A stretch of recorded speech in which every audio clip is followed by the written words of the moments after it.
Live from Detroit, it's Coffee and Chocolate. Night 3. The Mad King. North Brother Island is truly a dismal place, which fits the ministry perfectly, come to think of it. Hopefully we'll find Senseric there, instead of another red herring. Alright, let's do this. When Callie and I reach the wrecked pier of North Brother Island and see the decrepit buildings nearby, I wince in disgust. My memories of my days on the war front are no longer vivid. At sights like these, still invoke unwelcome sensations as intense as ever despite the years that have passed. Thankfully, the ghastliness is ruined by the shiny new RIBs moored along the pier. Some of them have clearly been used in the last few hours, judging by the mud and melted snow in the seats. But I'm more curious about how Callie has crossed paths with Senseric. Just to make sure we're on the same page, what exactly is your connection to Senseric? She seems apprehensive, as if scared that I will judge her too harshly, but in the end, she acquiesces. Well, so you know, I deal on the... well, let's call it the darker side of the web, right? It has come up, yes. Well, Senseric was technically Raynard's client, but I was the one handling all the sketchy stuff he requested. Never met the guy or anything. Everyone always went through Raynard, but Senseric's the only client I know by name. Fine. You mentioned before that he and Castle had a relatively good relationship. How do you plan to exploit that?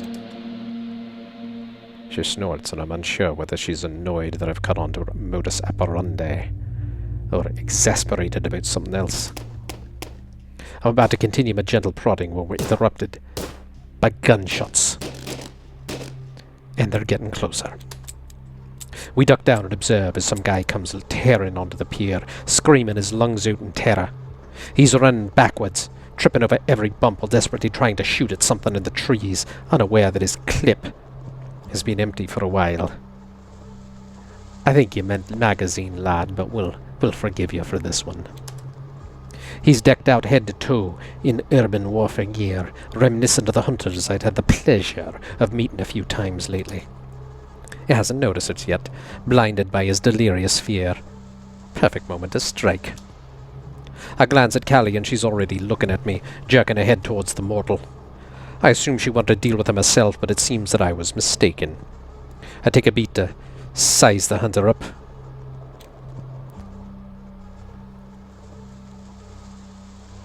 No, only have one option. And then I lunge without any further thought, reaching him at the blink of an eye and sinking my fangs into his neck. I don't consider myself a picky feeder, but by God, this hunter tastes vile. High on adrenaline, muscles burning with lactic acid from his panicked run. It's a weird feeling. The bliss of satiation mixed with the disgusting taste of my meal. I come to Callie and see her watching me with ambivalence. All good. I carefully set the body down and wipe my mouth clean, grimacing in disgust. Yes, forgive me, but that was quite revolting. She laughs. All is forgiven. If those were Senseric's ministers who pushed this poor bastard to the edge, I'm not exactly eager to meet him myself.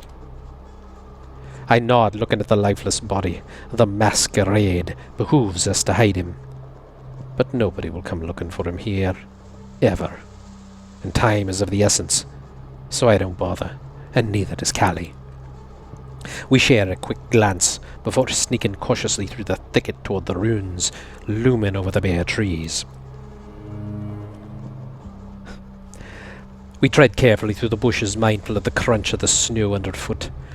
Perhaps we are overly cautious because the distant gunshots would have covered the sound of a stampede, but safety first.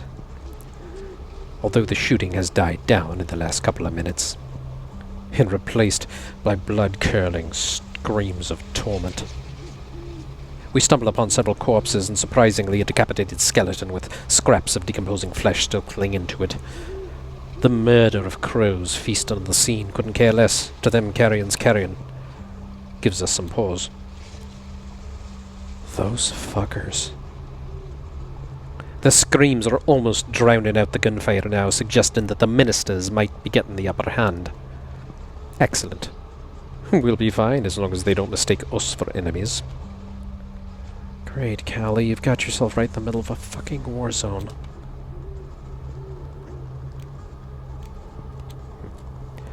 The whole city feels like a battlefield these nights. It's just our luck that we arrived right in time for the hostilities here. She just straight up ignores me. How rude. So what's the plan? We could try sneaking past, hoping the hunters are too busy with serpents to notice us. Or... You shouldn't let the raven choose. That ravenous, raving, raging. She'll feast on you along with crows. You must choose. You. Look over there. There's a spot under that collapsed floor where we could hide out and wait for this to blow over. Roll 20. Silence. I should let Callie pick our path. I dare say, let's go with whatever your daredevil instinct recommends. You sure you didn't hit your head on the way over here? Positive. Well, let's kick some ass then. Maybe that'll score us a few points with Sansaric right off the bat. I nod and follow her as she kicks down the door and enters the ruined building. Every sense of heightened anticipation as my vitae surges in anticipation of a fight. The floor is a puzzle of body parts. He could probably reconstruct some individuals if he were so inclined, but we're in a bit of a hurry. I avoid stepping on him, only half noticing the sickening crunch of bone under Callie's boots. What are you waiting for, idiot? It's safe, sound, secure. The hairs on my neck stand up on end, and I come to a stop. Something's not right. I shut out all the other stimuli and zero in on the feeling that made me pause. I isolate it from my other senses, focusing intently on that distinct presence. There, behind the wall. 3 of them. I flash 3 fingers at Callie to signal the number of hunters in the next room. She presses herself against the wall while I kick a pebble to mimic footsteps. Fooled, 2 hunters burst out, shotguns ready. I lash out with my iron will like a whip, catching one of them by the brainstem, dominating to make him turn his weapon on his compatriot. Grey matter splatters over the wall as confusion and dread wash over the shooter's face just before Callie rips his throat out. The last hunter starts panicking, blasting his assault rifle everywhere, trying to shoot us through the walls. We duck behind the door frame and Callie sneaks a quick glance. She must like what she sees, but her grin is truly savage. Without looking at each other, Callie and I lunge forward. I go high, aiming for the gun. She dives low, slams an elbow into the hunter's solar plexus, dropping into his knees, then flattens him with a right hook to the temple. Before his trigger finger can even twitch, he's already lying on the ground, disarmed and confused. We both move in again, but this time our rhythm is off. Our syncopated moves clash as we both reach for the hunter's head with the same neck-snapping plan, and then the head just pops right off. The lips keep moving for a few seconds, as if murmuring a prayer. We drop it immediately, looking at each other in embarrassment, take a step back from the headless corpse. The clamour inevitably draws more trouble. As we turn to leave, a group of hunters charge in, weapons at the ready. We go back to back and switch places, throwing them off balance, but before we can lunge we hear a loud ting, and the hunter in front of the door freezes like a corpse. Well, that is exactly what he's become. His head is severed by a cut so clean that his body stands dumbly for a moment before crumpling to the ground. Behind stands a group of serpents, clad in leathers and gold. A glamorous, yet terrifying sight. For a split second the room goes quiet, and then all hell breaks loose. Callie and I hardly need to intervene. The hunters and serpents clash with each other, gunshots echo, cries fill the air, blood flows freely. It's all over in less than a minute, and the kindred, predictably, emerge victorious, leaving one last victim unscathed. The silence that falls is so oppressive that I reflexively check my ears for fear I've gone deaf. But, thankfully, doesn't seem to be the case.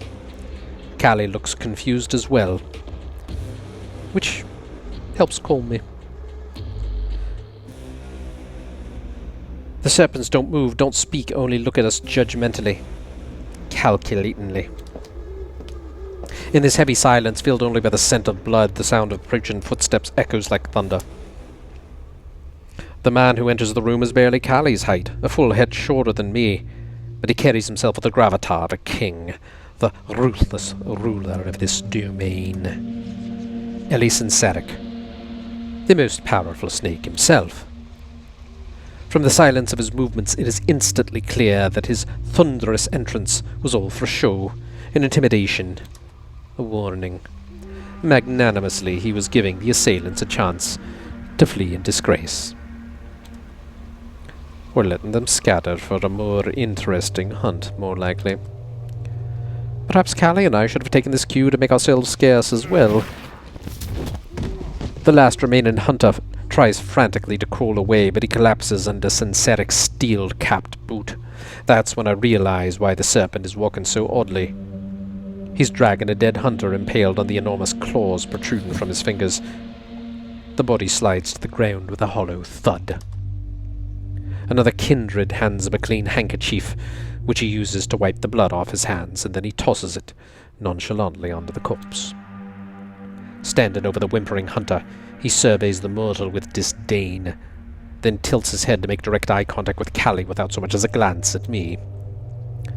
Perhaps my reputation as an anarch bootlicker precedes me. Given that you've been smeared with the blood of the cattle, am I right to assume that you are not part of their pathetic assault? Callie straightens up, almost bursting out of his skin. Please. I've had enough bullshit from their crew already. No, we're siblings in arms here.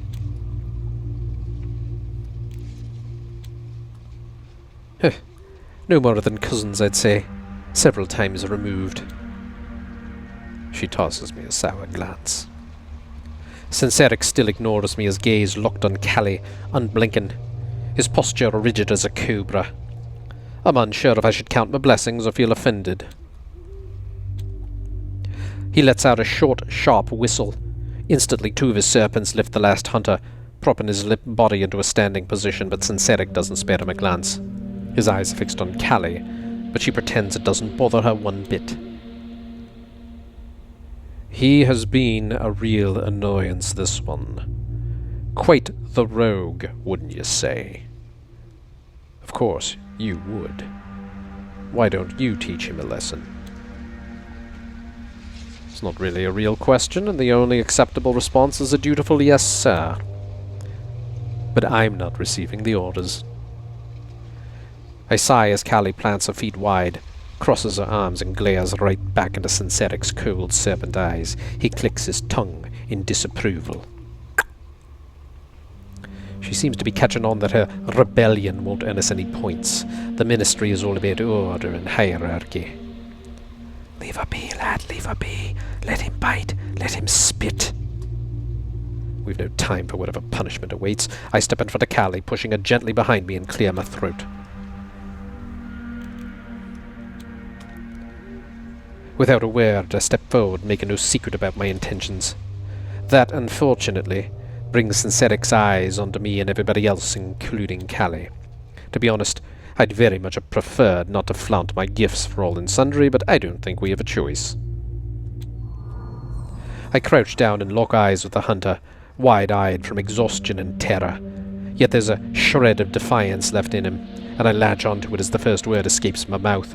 I whisper the truth, unpleasant yet exhilarating, reaching deep into the core of the hunter's ego. It's the truth he knows but keeps hidden, the truth he cannot handle.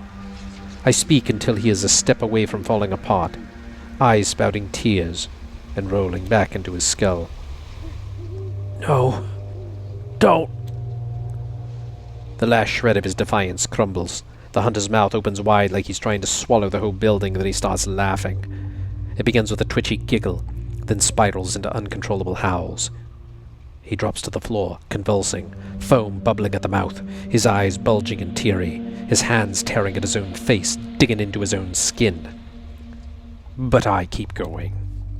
Out of the corner of my eye, I see Sinceric come over and feel his hand on my shoulder. Now. That is quite enough, my boy. We do not want him completely broken, do we? Little Callie sat in the wall. It takes a long moment before I'm able to shake off the elation, to withhold the truth seeping out from within me. I back off, eyes downcast. Most of all, I ignore Callie's dumbfounded gaze. I'm flustered and ashamed of my lack of control. The hunter breathes laboriously on the ground. Sinceric's serpent eyes follow those feeble movements unblinkingly. He approaches the hunter slowly, and then with both hands lifts the mortal off the ground by the shoulders. I watch from the sidelines as Sinceric's bearing changes completely. Gone is the relentless intensity, the danger, the zeal. His eyes look soft and sweet when he locks them with the hunter's and murmurs something into his ears, gently soothing a frightened animal. I know from the many stories what Sinceric is capable of, but it's still uncomfortable to watch as the hunter melts into Sinceric's arms and embraces him, sobbing into the crook of his neck and clawing desperately at his back as if trying to draw him closer. It looks intimate, reverent, an encounter with the most beloved divine. Sinceric carefully pulls away, ignoring the hunter's clinging hands, and fishes out a hand grenade from the hunter's gear. Return to your patron.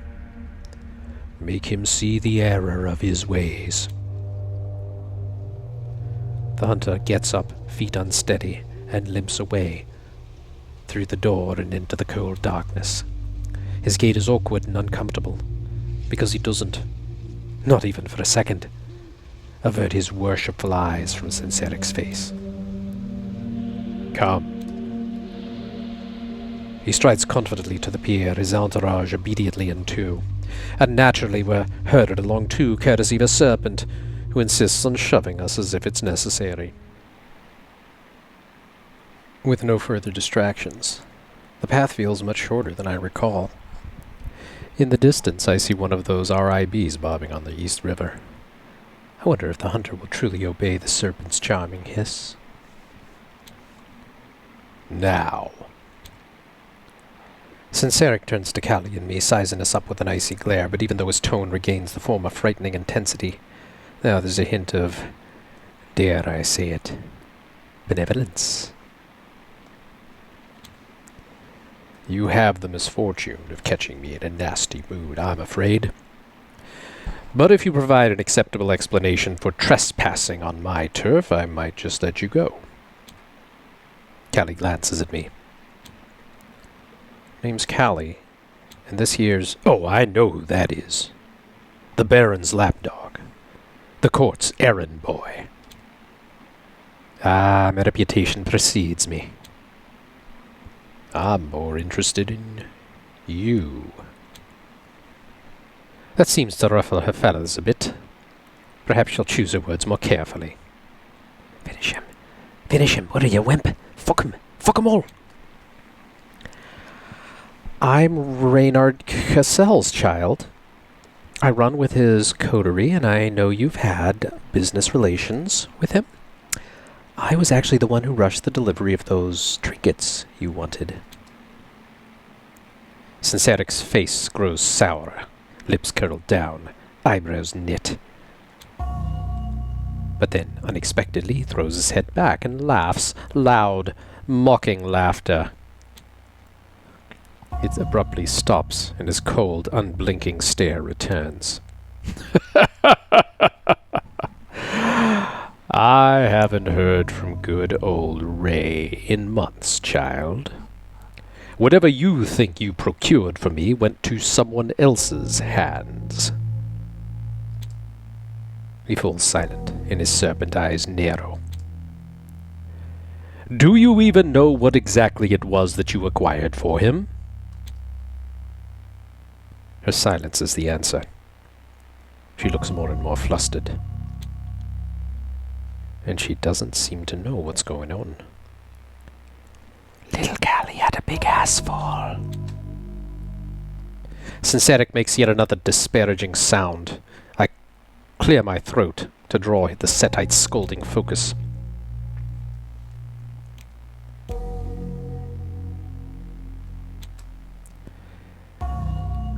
"Would you mind telling us about your last dealings with Cassell? Any information could help." My attempt is embarrassingly artless, but thankfully all he does is smirk and sigh. "I don't mind, though I must say that Brat truly was insufferable, fixated on the antediluvian like a child obsessed with a new toy." Antediluvian? I didn't know anyone was interested in them as more than quasi-religious trivia. Aside from the Zappat, of course, but Cassell couldn't be cavorting with them, could he? Oh no, impossible. Callie would have noticed that. She must have noticed. "But all the sheriff's hounds and all of his men." How he came to learn that my clan, and me in particular, holds knowledge of our most ancient ancestors is a mystery to me, but seek me out he did, asking numerous questions about ancestry, power, and blood. I twitch when he waves his hand dismissively. "Let me be perfectly clear. The history of Clan Ravnos was never of interest to me, and I had little desire to discuss it. Neither had Reynard until a few months ago. What prompted his interest in these topics, I haven't the slightest. But I bet the promise of profit was his primary motivation. What I will say is that his focus on business relations waned significantly. For the first time since Eric's face twists into the picture of true savagery, no more pleasantness or courtesy, only anger and feral. Couldn't put Callie's head back on again. Reynard Cassell has been slipping at his promises, oh child of his. I am done graciously waiting for reparations. Callie sneaks a look at me, so I nod at her. I get it. So, Reynard's missing. Whether he's gone for good or just lying low, I can't say. No one's been able to reach him. I think he's out there, somewhere, hiding. But he's off the radar. You have your ear to the ground. Heard anything about Reynard in the last few nights? I have no interest in that brat in so much as the objects he swore to procure for me. And since I'm now aware he had no hand in obtaining them, it is high time that I move on to greener pastures, don't you think? Especially since I know they intend to deliver. Yes? Senseric has lightened up a tad, but then his expression snaps back to its usual icy detachment as he leans forward slightly, his gaze steady.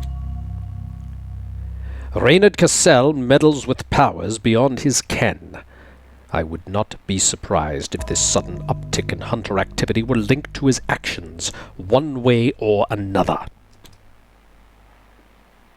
We wait, hoping he'll elaborate on this strange implication, but it seems our discussion is over. He straightens up and signals to his second-in-command, who quickly moves in to receive whispered instructions. Reynard Cassell. Matters beyond his ken. Hunters, could it be... Is that the task Vritra has saddled him with? I need to know more, but I see Callie looking at me, and then she moves closer. What's our next move? Senseric's clueless about Reynard too.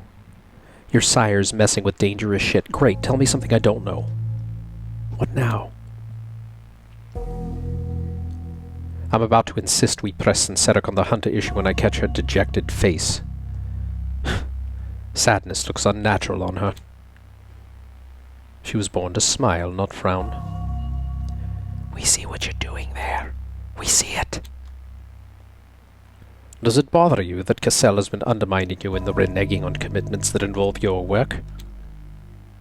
She scowls at me, crossing her arms. Of course it bothers me. What do you think? He was supposed to screw other people over, not me. Ah, yes, I understand now. So there's no honor among thieves after all.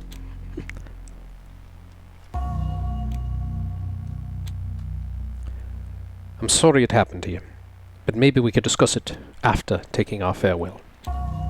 Hold up. There's one more thing I need to ask. She backs away and coughs to grab Synthetic's attention. He acknowledges her right away, but is deliberately slow in finishing his conversation. Just one more thing before we scram. The circulatory system seems to have a hit list and Reynard sitting at the top. Any clue what that's about? Synthetic's eyes narrow.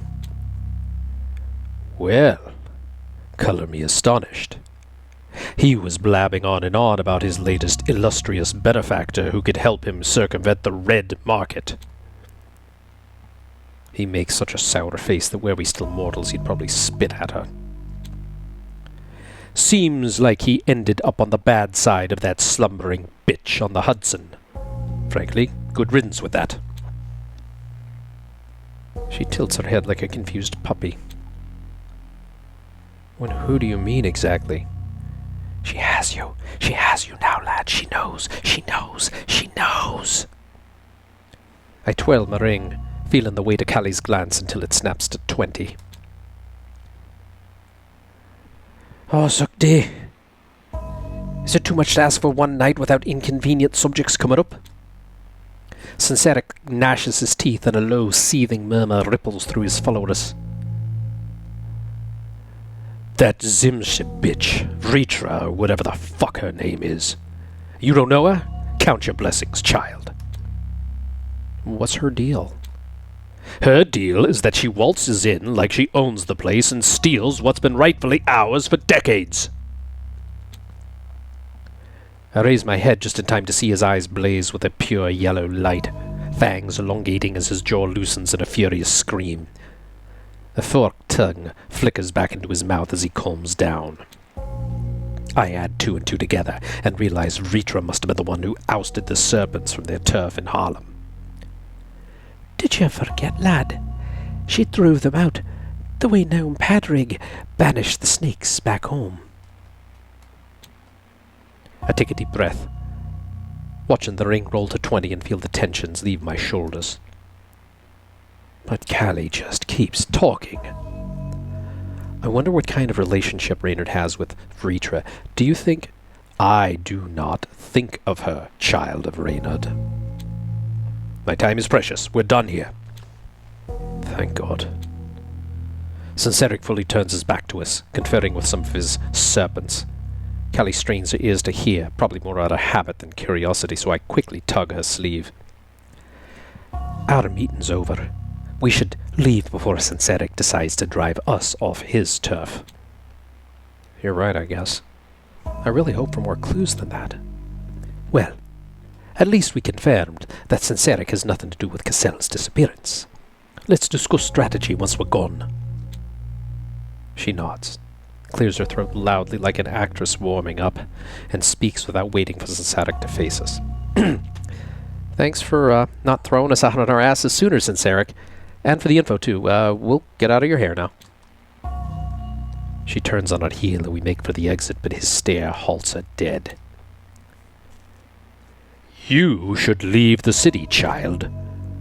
Looking for that sire of yours will yield nothing but death and ruin. And if your leaving means that brat digs himself deeper into his own shit... He gives her a smirk. I might be willing to lend a hand.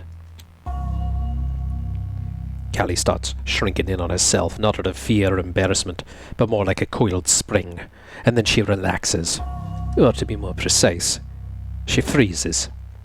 Synthetic's offer has been made not out of sympathy, but kindness. Kindness, Finn. Kindness guides the raven's wing. A rare commodity indeed in the kindred world. I'm glad Callie understood in time and managed to keep her trap shut. Instead, she gives a silent nod and hooks her arms to mine, and we make our way out of the decrepit building into the frigid dead of night. Connecting the dots. We've gathered a trove of information about matters related to Callie's sire. We should discuss everything, take a metaphorical breath, and determine our next course of action.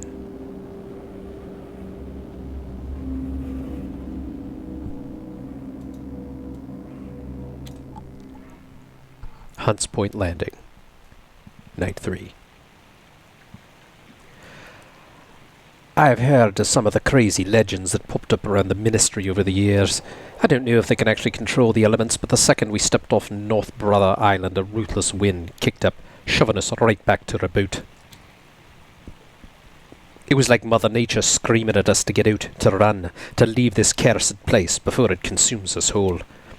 So we did. We crossed the East River and only slowed down when that wicked wind finally took a break. As we talk on the pier, the thunderous crash of the water drowns out our voices. I feel like Callie might be in need of some light entertainment after the revelations recently, so I put on a bit of a shoe, ticking off points on my fingers as I lay out what we figured out so far. Alright, Callie, let's recapitulate. First, Jessica Wainwright says Reynard Cassell is now number 1 on the circulatory system's hit list.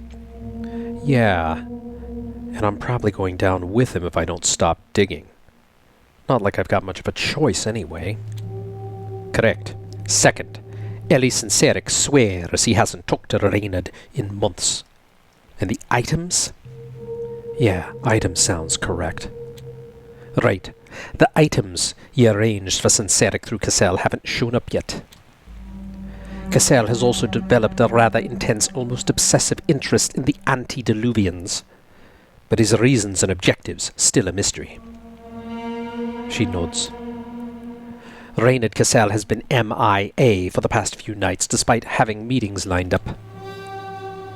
I spin the ring out of habit, even though no voice upsets my mind at the moment.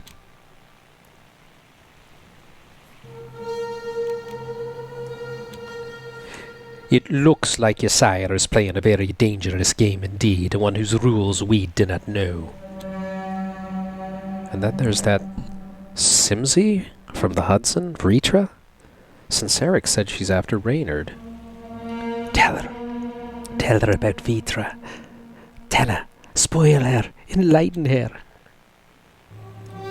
And here I was hoping that Callie would let it go. No such luck tonight. I don't know much about her. Just that she's got some kind of show on the Hudson. We should look into her. Oh yes, look into her eyes, into her heart, lungs, liver, spleen.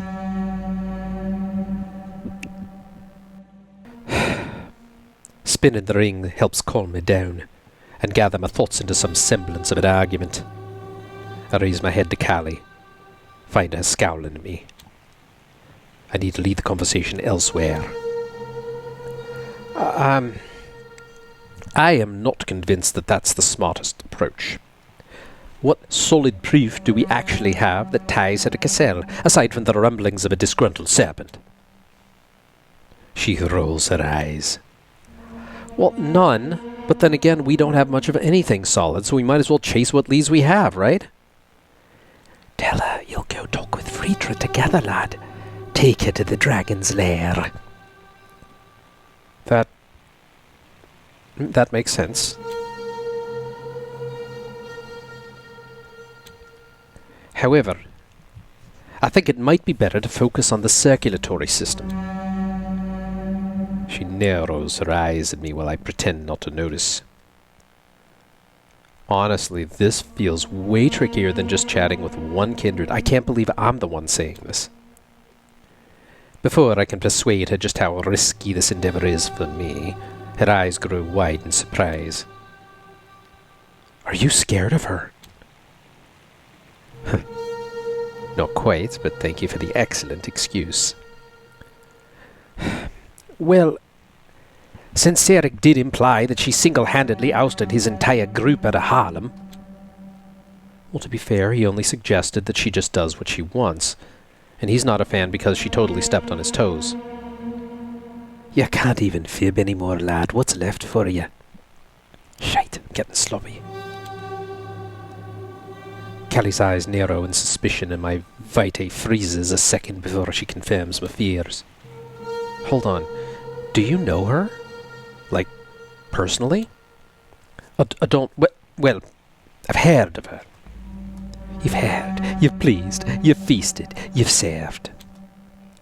Word travels fast, and she's been the talk of the town for quite some time now. She's, quite the enigma. The enigma you know, the dragon you serve. Stop it. You always want the truth, the gospel. Stop. But you can't even provide it yourself. No one knows where she came from or why she chose New York City, only that she invades territories and stands her grounds decisively. A parasite just like you, tick, louse, tapeworm. Oh, for God's sake, shut up. Cancer on the world, the slayer, the sour of the... I said shut up! What'll remain of you? Her, him, them, us? What'll remain when you... Close your mind to it, Finn. Yes, I will. And that unknown element is precisely what makes her a threat. You see? The way she grinds her teeth reminds me of a cairn. Well, seriously, you know we can't trust the rumor mill. It's like the lifeblood of kindred politics.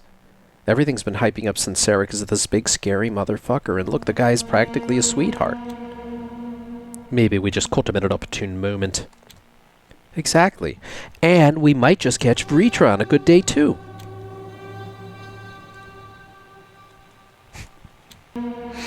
Perhaps. But the fact remains, many kindred who went to see her never returned. And the same can be said about the sheriff. I don't get why you're all weird about looking into Vritra, especially since you've never even met her. Confess your sins and she will absolve you. 20, finally. Stop spinning my ring and just grip it tightly. The main difference between her and the Camarilla is that with the ivory tower you can occasionally talk your way out. Negotiate like you did. With Vritra the story has but one ending. You disappear. I can't look at her as I speak. My gaze is firmly on my ring. The voices have calmed down for now though. Callie's silent for a while too, then throws her hands up. You know what? As much as it kills me to say it, you're right. This Vritra chick is way too dicey to just walk up to. Let's stick to something more solid for now. Yes, exactly. Relief overwhelms me and my legs shake with the effort to keep me upright. I spin the ring to tether myself to the ground and finally look her in the eye. Her eyes look surprisingly vacant, at odds with the words that leave her lips. It's just that... this is killing me. I need to do something with my hands before I literally explode. Literally. She's talking about the same thing that forces us to look for a new home each night. What would you like to do? Got a coin or something I can toss? Maybe a pebble? A button? Wired, as she'd say. Well, who am I to judge? I'll rummage through my pockets and hand her a quid that's been sitting in my coat for ages. Thanks, so... Oh shit, looks like the serpents are having second thoughts about letting us walk. What?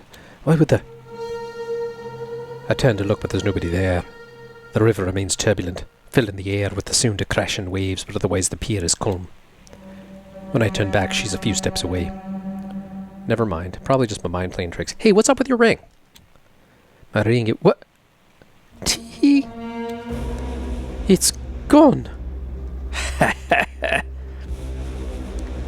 Callie lifts her hands and waves her fingers, flash in the double band, and I feel the whole world crashing down. What are you gonna do now? Are you gonna cry? I don't breathe, but it's like she's suffocating me. I'm drowned in the middle of a desert, fingers trembling, grasping for the sucker she holds in her hand. Give it back. Why the fuss? It's a cool piece and all, but seriously, what's the big deal? You don't understand. I need it. I really need it back. Please. Oh, but you don't. Let her keep it, that old useless, pointless. She crosses her arms and leans back while my body readies itself to leap at her. I fight the urge. I clench and unclench my fists, desperately struggling to not keel over, not kneel down, not... Just end her. Just kill her. Hurt her. Hurt her. Oh yeah, hurt her. Like you hurt everyone. Callie? I'm serious. Please. It could turn really ugly really fast. Give it back. Give it back. Give it back! Callie dear, fine Padraic. Callie dear, fine Padraic. I can't even understand what they're saying as they shout and howl over each other in a vengefully powerful cacophony, a flood with a singular malefic intent to just pull me under forever. Where you belong, you little bitch! Callie keeps talking, but I barely heard the words. She tosses them away. I will if you tell me what the fucking problem is. Look at this from my angle, will you? I feel like I'm about to lose my head here, and you're acting like it's fine to gamble with my existence. You know how messed up that sounds, right? Fuck her. And her self-righteous bullshit. My legs give out. My knees hit the ground with a resounding thud, and my body follows, drawn inexorably to the snow, wood, the water underneath. I barely manage to support myself with my arms shaking with exertion. It's not what you think. Please just hand it over. Hand it over. Overhand. Cut the hand. Cut the head.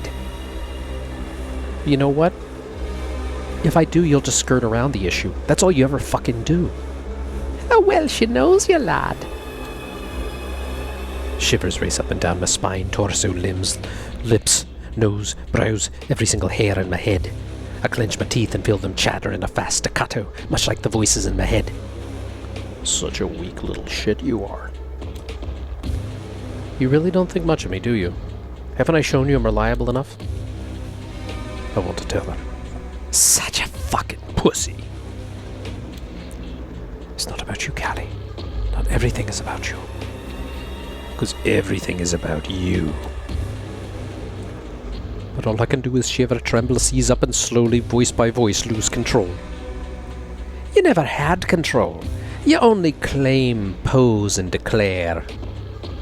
Come on, Padraic. Quit the game just this once and trust me. What's going on with you? I might be able to help, you know. Kill her. Kill her. Kill her. Kill her. She pries one of my hands away from the decaying plank I've nearly crushed and slips the ring onto my finger. You're nothing. No one. You pose as trash. I barely register her stepping away. The ring is back. And you'll never be anything more than it's back. It never went away. I spin it once. 20. The voices disappear, along with their raucous discord. A wave of relief washes over me and feeling returns to my numbed limbs. I curl in on myself, calmer, happier, safe, cradling my hand to my chest. I suddenly notice that I'm breathing, gasping for air in the most uselessly mortal manner I so desperately needed. I don't understand what happened. She could have done anything she wanted while I was incapacitated. Why did she just give the ring back just like that? Maybe all she wants is an explanation. After all the lies and deception, she must crave honesty and clarity. I can give her that, or at least a few crumbs of a larger truth. I do not leave important decisions to a die roll. Absolutely not. You're right, it would be monumentally foolish. It's the very picture of candor. I look her straight in the eye. She sits down at the pier next to me and nods. The ring? I consider it my lifeline. Keeps me from drowning in the relentless flood of voices inside my head. Doesn't shut them up entirely, but it dampens them, makes them manageable, subdued. She tilts her head. Is that why you've been so obsessed about inner voices and that dusk-born Santa? Yes, I'm searching for a more lasting solution, or at least some clarity. Clarity on what?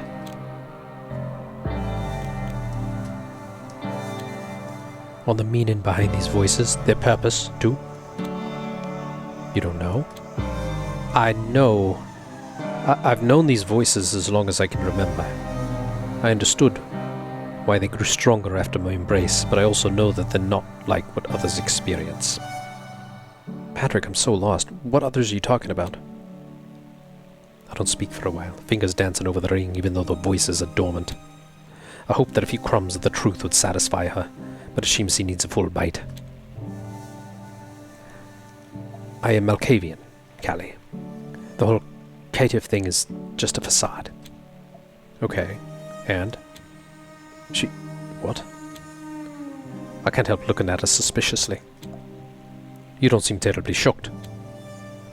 I mean, what are we if not the secrets we keep? Callie isn't my real name, you know. Huh, what is it then? Slow down, Turbo. We're still unpacking your little masquerade here. What's up with that? I sigh deeply and run my fingers through my hair. Why, the pretense, you mean? Yeah, that. I get the gist, but I want to know the deets. The deets are that Malkavians aren't exactly crowd favorites, particularly those among us with an uncanny insight into the future and no talent for concealing it. Wait, hold up. You can see the future? No, nothing so extravagant. I get feelings, hunches, occasional whispers offering me a glimpse of what might be. Well, that sounds pretty nifty to me. It sometimes is. I've managed to help a few kindred, myself included, over the years. But with these voices, I never know whether they have my well-being or my downfall in mind. Their whispers are all too easy to misconstrue. So your own voices are screwing with you? Aye. That's messed up. Aye. So these whispers, did they tip you off when you saved those anarchs 2 years back? Surprising she remembers this crumb that I gave her yesterday night.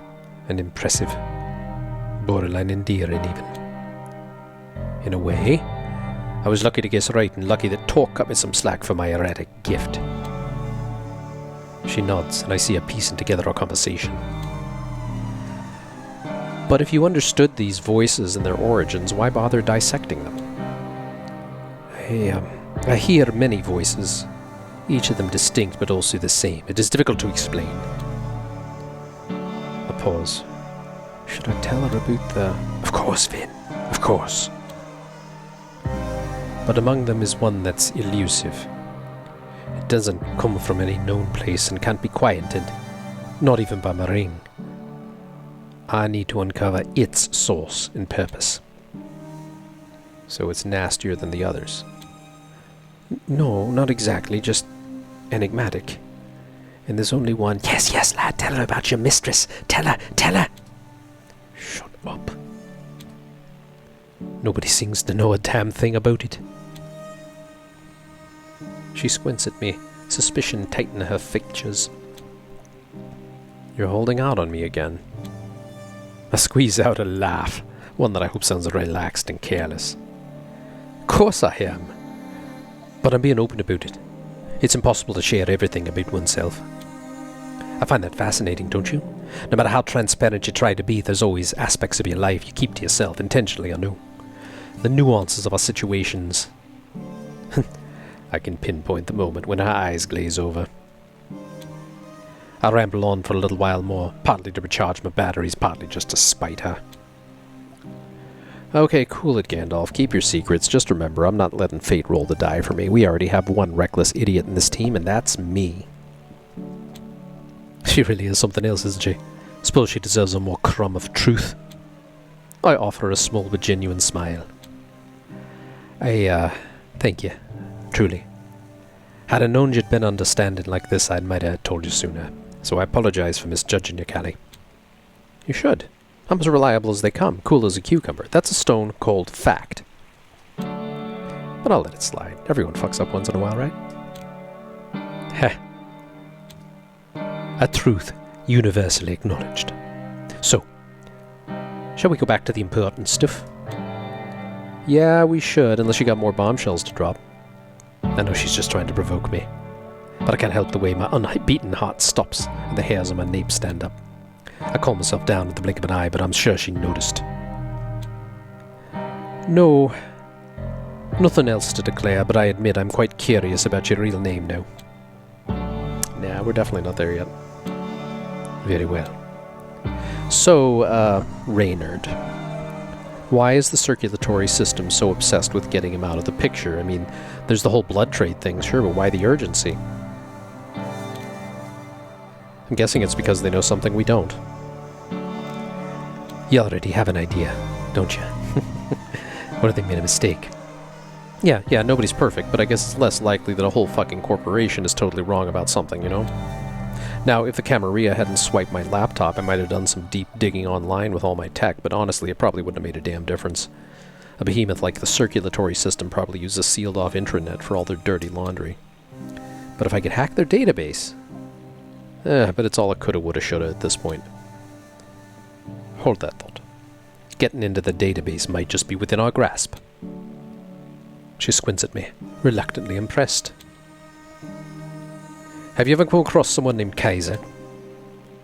No hablo español. You mean Alemán, but that's beside the point. Kaiser's quite the figure here in New York. An eminence grise whose influence spreads everywhere like a spider web. There's little he don't know, even with the recent altercation with the La Sombra Primogen. Altercation? Oh. I'm not privy to the particulars, only that it disturbed Kaiser. Huh. Well, the Primogen sounds pretty cool. I should definitely not meet with her. I don't want no altercations. I doubt you'd have much say in whether the Primogen chooses to seek you out. Anyway, if we want to operate under the radar, Kaiser's our kindred. Yeah, but hooking up with someone like that, I mean, I'm not even planning to stick around New York much longer. Piling up debts while hunting sounds like a nightmare. That's fair. Well, we don't have any other... Hold up. What about that Malkavian savant? Word on the street is she's pretty slick with intel. You know her, right? Clan to clan? You mean Hope? The CEO of Double Spiral? Yeah, her. She's famous for her tech chops. Heard some chatter about her in L.A. Well, she might not be the best fit for this job. Cracking open the database is one thing, getting her hands on it is another. But she's been a thorn in Kaiser's side lately, having steadily gained ground in his areas of influence. Maybe she's picked up some new tricks she hasn't unleashed yet. Your call, Callie. This is about your sire, after all. She takes a few seconds to weigh her options. I can never be sure what she'll do at any given moment, but right now, I really, really would rather she chose Hope. A day I don't see Kaiser is one to give thanks for. I reach out with my will, poking tentatively at her brain, but before I exert any real influence, she's done hesitating. Let's touch base with the tech whiz. Sounds like a safer bet to me. Yes, thank you. Alright. Set up a meeting for tomorrow night, just after sunset. Meet at my haven, as soon as possible. You'll find another place to crash tonight, I take it. She dazzles me with a smile, a brilliant one. Yeah, but I'll be there. Pinky promise. I half expected to extend a pinky finger, but it seems it was just a figure of speech, so I smile and nod. And then we go our separate ways. One call to Hope later, and I'm already home.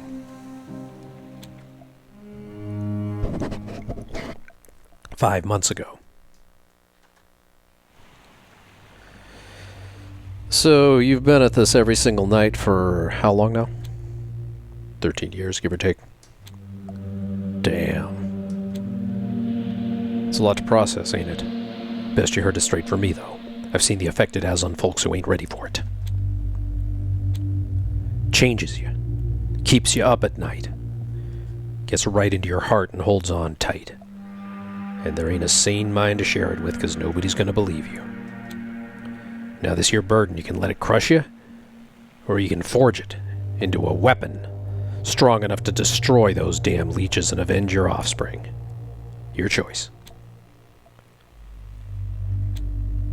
How widespread is this? How many like you out there? In America, hundreds, maybe thousands. Numbers ain't the point. We operate in small, close-knit teams. No offense, that seems mighty backward to me. Good leader could use your collective strength and expertise to make a bigger impact. Scale. You need it for any successful venture. What about gear? Please don't tell me you're out there with this antiquated stuff the NRA would be ashamed of. We grab whatever we can lay our hands on. Ain't no budget set aside for our kind of work. What if I told you there was?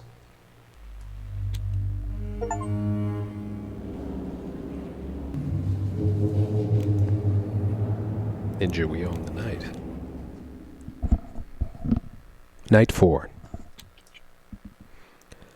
December 2024. 4 nights till New Year. Callie's always late, so I've learned over the past 3 nights. Late for her, late for us, late for always, everywhere, nothing. Still, guided by an old habit of anxiety and politeness, I've leave my haven early to wait for her by my car, mere minutes after sunset. I don't mind a few minutes of lost time. It'll be filled by my thoughts or the voices in my head, or both, whether I like it or not. But after just 5 minutes, I'm surprised to hear Callie's voice. Hey, what's a kindred like you doing in a place like this? Not this again. She looks tired, more so than usual, like her upbeat persona was only a mask. So I give her a smile, but decide not to pry. I live around here, and I've been waiting for you. She fans herself with her hand. Phew, it's getting hot in here. How about we switch gears and head straight to Hope? Let's do that. She's rather busy these nights, so the sooner we approach her, the better. I swing open the passenger door with a flourish. Please. She chuckles, genuinely amused. Playing the gallant tonight, huh? I roll my eyes as she slides in, and within moments was speeding off. The streets are busy tonight. I concentrate on driving, which leaves my head gloriously empty but unfocused. Callie's being very quiet. Suspiciously so. I observe her out of the corner of my eye, but don't notice anything aside from her usual restlessness. She looks relaxed. Sleepy. I miss her mindless chatter. About this meeting with Hope, it's of a rather clandestine nature. Oh yeah? Yes. All I've managed to establish is that someone at the double spiral will hand us further instructions. Further instructions? What the hell does that mean?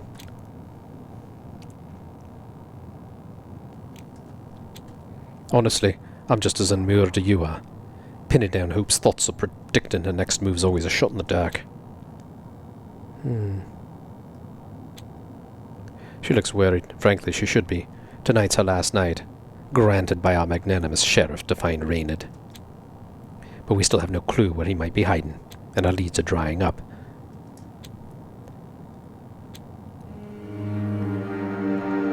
Hope's assistant, Nastya, standoffish and clad in extravagant clothes, as always, leads us through a dark, long room lined with massive servers covered in colorful blinking lights that vanish into the distance.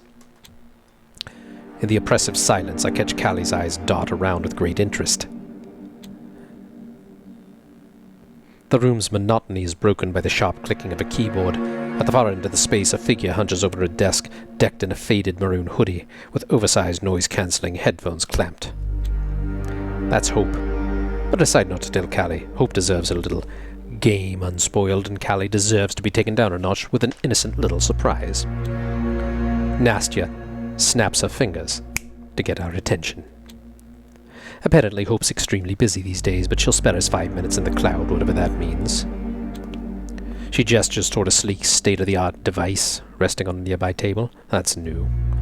I shoot Callie a puzzled look. She stifles a laugh. I shrug and move to pick up the thingamabob, but Nastya bats my hand away and points at Callie. Then she exits with echoing bootsteps. It's all part of the game, I assume. I meet Callie's eyes and bow deeply, gesturing toward the device. Cool. Just, make sure I don't get digitally abducted or something, okay? I smirk. I know she's joking, but one can never be too sure with that kind. Melkavian or kindred in general. She puts the device over her eyes and immediately tenses up in anticipation. Kaliuga, what brings you here to steal my precious time? I glance at the figure in the corner and see Hope stand up and take a leisurely step forward. A device similar to Callie's peeks out from under her hood. Callie starts spinning around as if she were looking for someone, her grin knowing she can't see me. Hope really does play the most amusing games, even though they are best enjoyed as a spectator.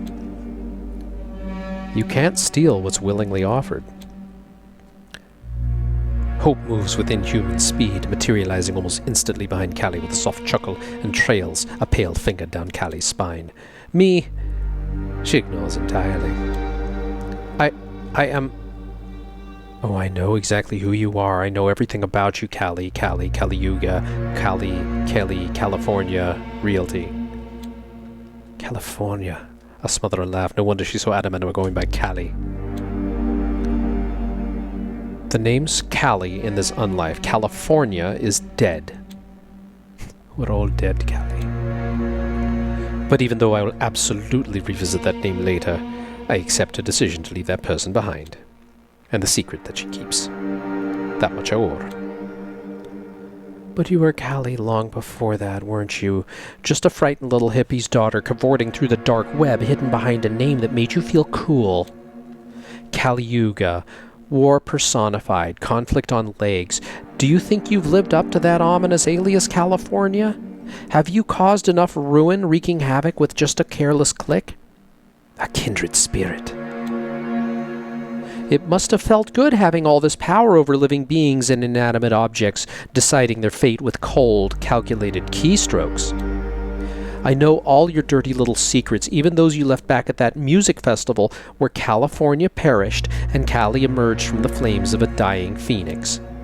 Even those trailing behind you, like sins in your endless repentance. Hope's words are grating but true, that much I can tell. Callie's past sins are of no interest or import, but they sadden me. As Hope takes a sledgehammer to Callie's walls, I catch a glimpse of the Callie on the inside. The small one. Lonely, fragile, the one used, neglected, and hurt her whole life and beyond. The one who bristles and instead of yielding or run away, attacks. Doxing much, I see. What about your previous time, huh? How about you cut the crap and do some actual wisdom? Just spit out where Reynard is and I'll go. What's up? Mic break? Dire packet loss? Oracle my ass. I see her square her shoulders, spitting insults like a feisty kitten, while Hope smiles under the hood and takes off the device, shaking her hair artfully back into place. She taps Callie on the shoulder, who flinches and spins around, hands raised, ready to fight. You can take off the headset now, Callie. So she does, glaring fiercely at Hope. The phone, the ennui, the faded maroon hoodie thrown over one's shoulder. A quick look at the new deserted desk, and a storm starts brewing on her face. Really? Going all jugs on me like that? Seriously, I'm pissed. Hope doesn't even deign to glance at her. I'm clued in on stuff like life, death, and scrambled eggs, but my knowledge on Rad Ray Cassell, not so current since he flipped his shit. No clue where he's at or what he's up to. Yeah, tell me about it. Look, I'm just trying to figure out why he's at the top of the circulatory system's hit list. I mean, he's crazy, sure, but this is serious shit. Oh, it's bigger than you think. But your little trip down their rabbit hole might just work out for us both as long as you snug some juicy intel from their database. She flicks a wrist and throws a small dongle at Callie. Make your way to the circulatory system core, plug the sucker in. It'll slurp up the data without a peep, untraceable, even to me, which is bonkers now that I think about it. Precious time, remember? Get it back to me and I'll dive into the goods. And hey, if there's anything juicy on Rad Ray, I'll throw you a big meaty bone. You let me in on the Reynard files? Potato, tomato. So the dongle snags the data. What's the plan for getting in? You're on your own there, sweetheart. B&E is not my jam. Still glued to her phone, she turns on her heel and nods in my direction. Padraic? The jig, as they say, is up. Hope. A pleasure as always. Quiet. Pleasure pain of what you know, of what you've never gained. The moment Hope vanishes behind the door, Callie arches her back and hisses at me like a cat in full battle mode. You knew it. It was her this whole fucking time, and you knew it. I just shrug, unfazed by her meltdown, but I suppress a smile, lest I further antagonize the furious feline. She likes her little mind games. Do as Romans do when you're in Rome, you know. Besides, we got what we came for. Sure, but what about my dignity? And for that I have to smile. What about it? Oh, piss off. She swats at me playfully as we leave the server room for the next step of our caper. Callie's mood shifts dramatically as soon as we take off in my car. She falls silent, staring out the window. She doesn't mention her name, the sins of her past, or anything Hope said. Perhaps she doesn't realize I heard it all. She deserves her privacy, so I don't pry, but I can show concern. Hey, is everything okay? Yeah. It's just that I might not know Reynard as well as I thought I did. Circulatory system, antediluvians, enigmatic powerful backer. I'm not even sure who he is anymore, and it's not like I can just ask him right now. I won't tell her. It might be for the best. It's true. If I were you, I'm not sure I'd like to know the real him. So I'd understand why you're unsettled. Guess the ticking clock isn't making things easier. It fucking isn't. But thanks for the reminder. My apologies. Was not trying to add to your stress. Yeah, I get it. Hey! She smacks my shoulder playfully, forcing a smile. At least you won't be stuck with me much longer, right? That makes irritation bubble in my chest, even though I know it's merely a lame attempt at dissolving the tension. You know, I take no joy at the thought of holding her before the Primogen Council should we fail to capture Cassell.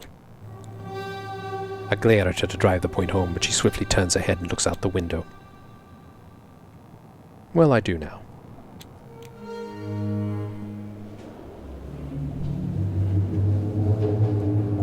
The lifeline, Hope.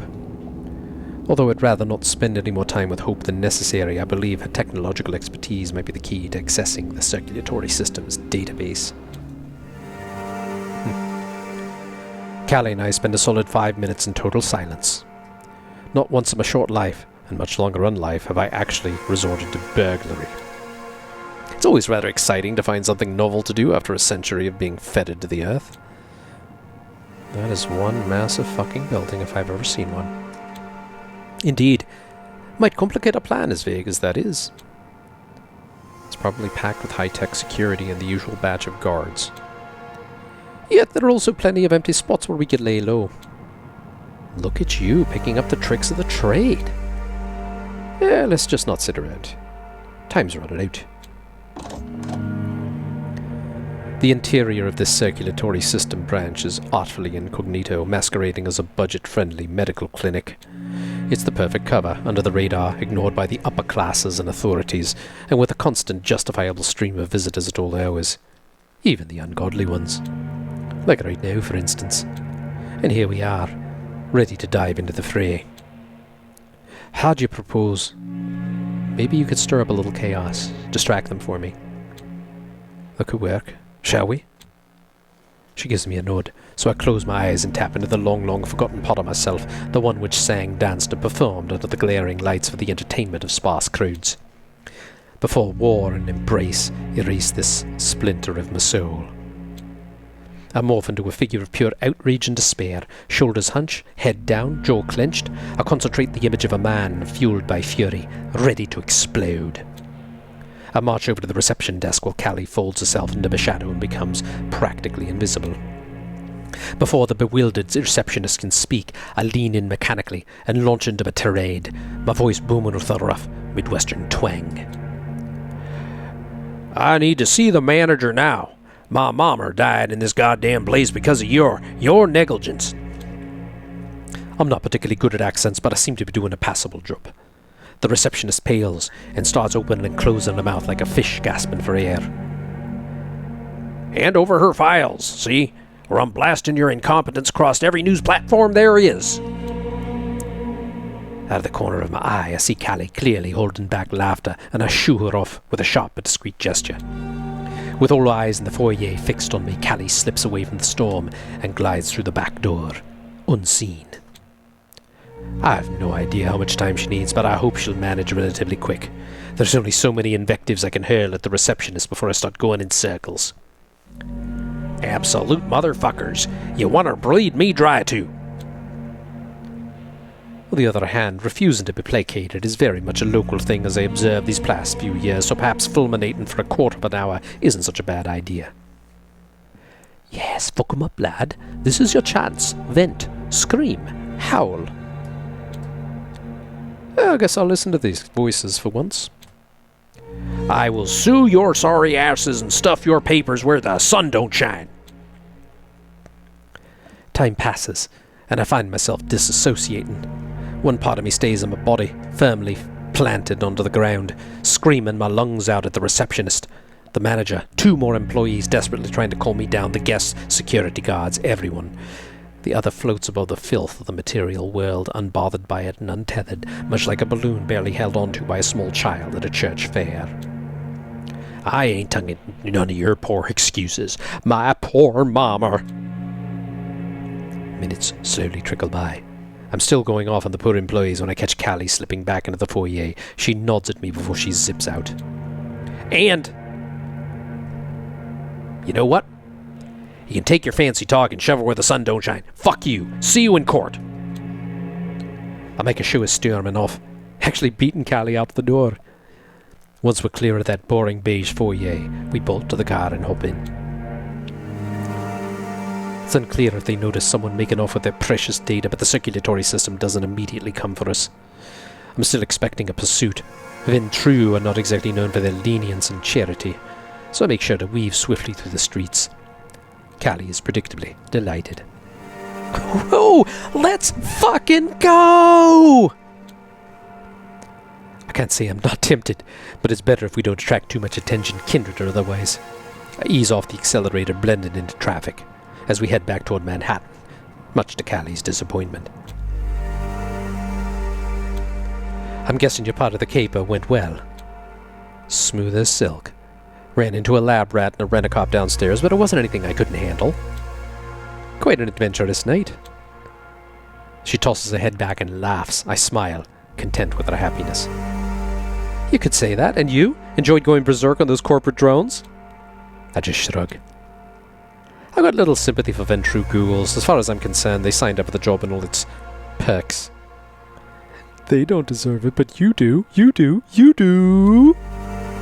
Ice cold, man. Impressive, too. Stick around me a little longer, I'll make a con artist out of you yet. Well, who's to say I'm not one already? She bursts into laughter, and we continue our journey in an improved mood. In the world of maybes. Let us hope that hope gleans something useful from the data we purloined, and that she won't waste our time with another little game of hairs. This time as we return to the server room in the basement of Double Spiral, escorted once again by Nastya. Hope is there, no games, in the flesh. She doesn't spare us a glance, though, her eyes still glued to her phone as she impatiently extends her hand, gesturing for me to hurry up. Callie chummily slaps Hope's open palm, a low 5, I believe, but when Hope shoots her a displeased look, she obediently hands over the dongle. Hope plugs it into a laptop, and all the nearby screens spring to life. She starts sifting through the data silently, scanning multiple pages at once, too fast for anybody to keep up. One might think that it's a special Malkavian ability, but Hope simply is simply a savant with technology. She finishes in a few minutes, then stretches in her chair before returning to the phone. Thanks. There's a goldmine of info in that database. Yeah, totally. And Reynard? Her hands freeze in midair for a chilling moment, but her thumbs start dancing on the phone again. The mess he got himself wrapped up in, well, it's way deeper than I thought. She points offhandedly at one of the screens. I scan a report from the FBI's Special Affairs Division. The file, apparently intercepted by an unnamed circulatory system associate, is a veritable treasure trove of photos, videos, and more. Reynard Cassell's face pops up. This sin list over here, he's up to his neck in shit. Peddling rare blood, mortal trafficking. Well, that's a given. Corroborating with the SAD? Yeah, sure. Diablerie? Hope's voice drops, her brows knitting together. That's bullshit. Of course it is. Despite the ominous storm the data presents, her expression remains eerily serene. She is, as always, the most relaxed person in the room. Callie tenses up further with every passing moment. She avoids my eyes. I'm in no position to judge anyone, but she doesn't do that. She can't know that. Okay, so the hot mess is what literally catapulted your sire to the top of the circulatory systems list. Is there anything else worth mentioning? Yep. Arms trade. Interesting. We finally arrived at the core of the matter. We might achieve two goals at once, uncovering to whom Cassell is supplying weapons and clearing Callie's name. I don't like it, but I must resort to feigning ignorance. And? Is that an issue? Nope. At least until you take a peek at whom he's trading with. But I mean, there's no way he could pull off a weapons deal with a high-profile mortal. He's just too small for that, I think. Well, who might this mortal be? Hope gags a little, her nose stuck to a phone. She flicks her wrist, and the report scrolls down. Didn't say. And the rest of the note is all redacted. Must be someone big. Seriously, I'm dying to know who it is. Damn it. Every time we get closer, the path veers off course. Oh, and speaking of big names, this bit says Red Ray's been involved with that Hudson vampire, Vritra. BTW, she's also way up there on the circulatory system's hit list. Could be a random thing, or maybe not. The Vita freezes in my veins. He tickled the sleeping dragon. Just the way you should have, lad. But they barely have any deets on her. Figures she's pretty sneaky. Bollocks. I can't have Hope exposing Vritra in front of Callie. Not when I'm so close to... Yeah, Vritra's a tough cookie to crumble. I shoot her a warning look, to which she responds with a blank stare. You're playing with fire, Callie. Oh? Did Red Ray spill the tea about her? Tell me everything. I'm super curious. I don't need any tea to hear the talk around the city. Everyone and their sire's shitting their pants over her. That's true. And they're right. Though no one's really got anything solid on her. Not even me. Just that she's definitely mixed up in some nasty shit. So word is she might be linked with the Black Hand, but honestly, if there was any proof, I'd have totally found it by now. The Black Hand? Impossible. I give my ring a few spins to calm down. It's mere speculation. If I'd known she was involved with the... The Black Hand? You mean the Sabbat? I thought they were extinct on the East Coast. I make sure my voice is steady. They were driven out of New York City 2 decades ago, but it does not mean that they are extinct. How do you always just know too much, Patty? Seriously, my offer's still on the table. I could really use someone with your knack for sniffing things out. Well, let's discuss it at a later date. I'm rather occupied at the moment. Shame. I mean, like I said, I don't think she's with the Sabbat. It just doesn't jibe with her modus operandi. Care to elaborate on that? She sighs deeply as if the questions are profoundly upsetting, but then starts talking immediately. I hide a smile. Hope can never resist an opportunity to flex her wit. Like a year and a half ago, Vritra just popped up in New York City overnight, took over the Hudson River and half of Staten Island as her domain, and then just ghosted everyone. What do you mean? I thought she's been keeping the city in check the whole time. Yeah, she has, but honestly, she's been lying pretty low for a kindred. I mean, anyone who tries to talk to her ends up dead, and she totally shuts down any attempt at muscling in on her turf. I will say, if Red Ray is really teamed up with her, and still has his head, major props to him. The tower probably wants him just for managing to pull that shit off. But let's be real. Whatever drama they're stirring up, it's definitely not part of his plan. Shite. That didn't occur to me. He'll be like a caged bag, singing his heart out. Calm down, Padraic. Even if he is caught, which is unlikely, he surely has no idea about my involvement. I'm safe. You hope. No one gets what Vritra's playing at, and that's why everyone's so antsy. Stability is key here in the city, and she's anything but that. Well, from what I've seen, that's pretty much the typical kindred push and pull in big cities. She's just the other side of the same coin here, but with one non-negotiable rule.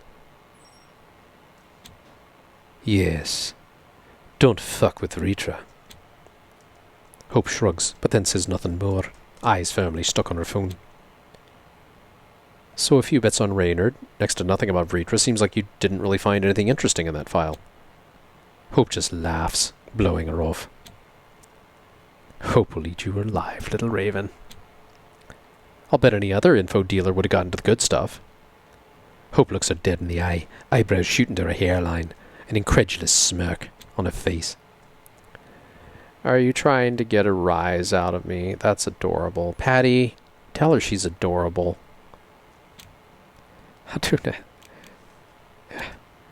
I've known her for longer than you, Hope. She's a menace, that's what she is. Fine, fine, keep your stick up your ass. Just because you're super cute, I'll throw in another tidbit for you. The report's kind of making some guesses about Addison Payne. Addison Payne, wait! Isn't it this old fart in a wheelchair from the Camarilla? Yeah. So what guesses are we talking about? They're not from the SAD report, they're straight from the circulatory system based on whatever stuff they dug up. There's some buzz about Addison Payne and where he really stands, especially since he supposedly bought spiked blood from your sire. Payne? Buying from Cassell? Why would he do that? A Ventruva's position has no need to stoop so low. They kind of thought the same at first, but then a month ago some of the big shots started pushing to cut off his access to his circulatory system assets until they figure things out. Maybe they just used the opportunity for a power grab, maybe not. What's that supposed to mean? Hope shrugs, tucking her hair behind her ears.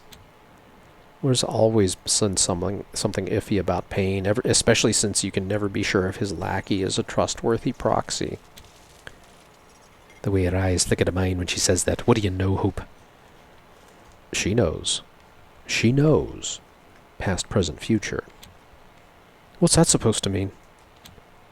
Hope goes back to ignoring us, fully absorbed in whatever she's doing on her phone. Look, that's everything I got for you. The rest is just goodies for me. Trust. Right, sure. Any chance I could get a copy of that report? Hope freezes, eyes bulging like she saw a ghost, and then she starts cracking up, fingers flying over the phone. Good luck with your endeavors. You're gonna need it. And much more than that. Were we still mortal, after all of tonight's revelations, Callie and I would probably sequester ourselves in a bar and drown our sorrows as we tried to unravel these two tangled skeins. Since we can't stomach alcohol, we just wander around in silence for a little while till we settle on a tiny little bench, hidden beneath a naked winter tree. I'd like to say that we talk, but I mostly just listen. It seems the river of Callie's frustrations has finally burst through the dam, and the fast-flowing torrent threatens to drown my ears. I do not mind. She needs this the way I need my ring to quiet the raging thoughts in my head. The sheer number of times Reynard pops up in these sad files is pretty concerning, not only because of the actual shit he's pulled, but also because he's been so damn sloppy. They could have so much stuff on him. They could have just avoided it if he'd, I don't know, put a bit of thought into his actions and kept me in the loop. It's no coincidence there's nothing specific about me in that file. I clean up thoroughly, I think. Regular people wouldn't find shit, and Reynard left so much of a trail, I'm kind of surprised he's not in some kindred Guantanamo Bay by now. They could have bagged him without breaking a sweat. I give her a skeptical leaning forward to examine my ring, spinning it slowly. And yet they haven't, Callie. Perhaps that speaks volumes about Josiah's ability to dodge bullets even in hostile trenches. Yeah, I guess. He's Ravnos, after all. Any idea why Reynard might be dealing in arms with a mortal? Honestly, Padraic, I feel like I don't know shit anymore. Reynard was never particularly precious toward mortals, so I thought maybe we'd end up wrangling some eventually, but now I just don't know. Arms dealing? That's so... I don't know, it's not our style. We're Ravnos, we're tricksters, we're con artists, we're not warlords. I can't recall dealing with a single mortal since my embrace almost 2 years ago, and if he was pulling something, I'd expect it to be fake shit or decoys or whatever, but guns does not make sense for him. I hate to be the bearer of harsh truths, but I get the feeling you never really knew your sire. She tosses a handful of gravel. I don't know. Can anybody say they really know someone? Do we even know ourselves? I gave her a ruseful smile. What are we if not the secrets we keep, right? She grins at me. Who came up with that nugget? I need to shake her hand or something.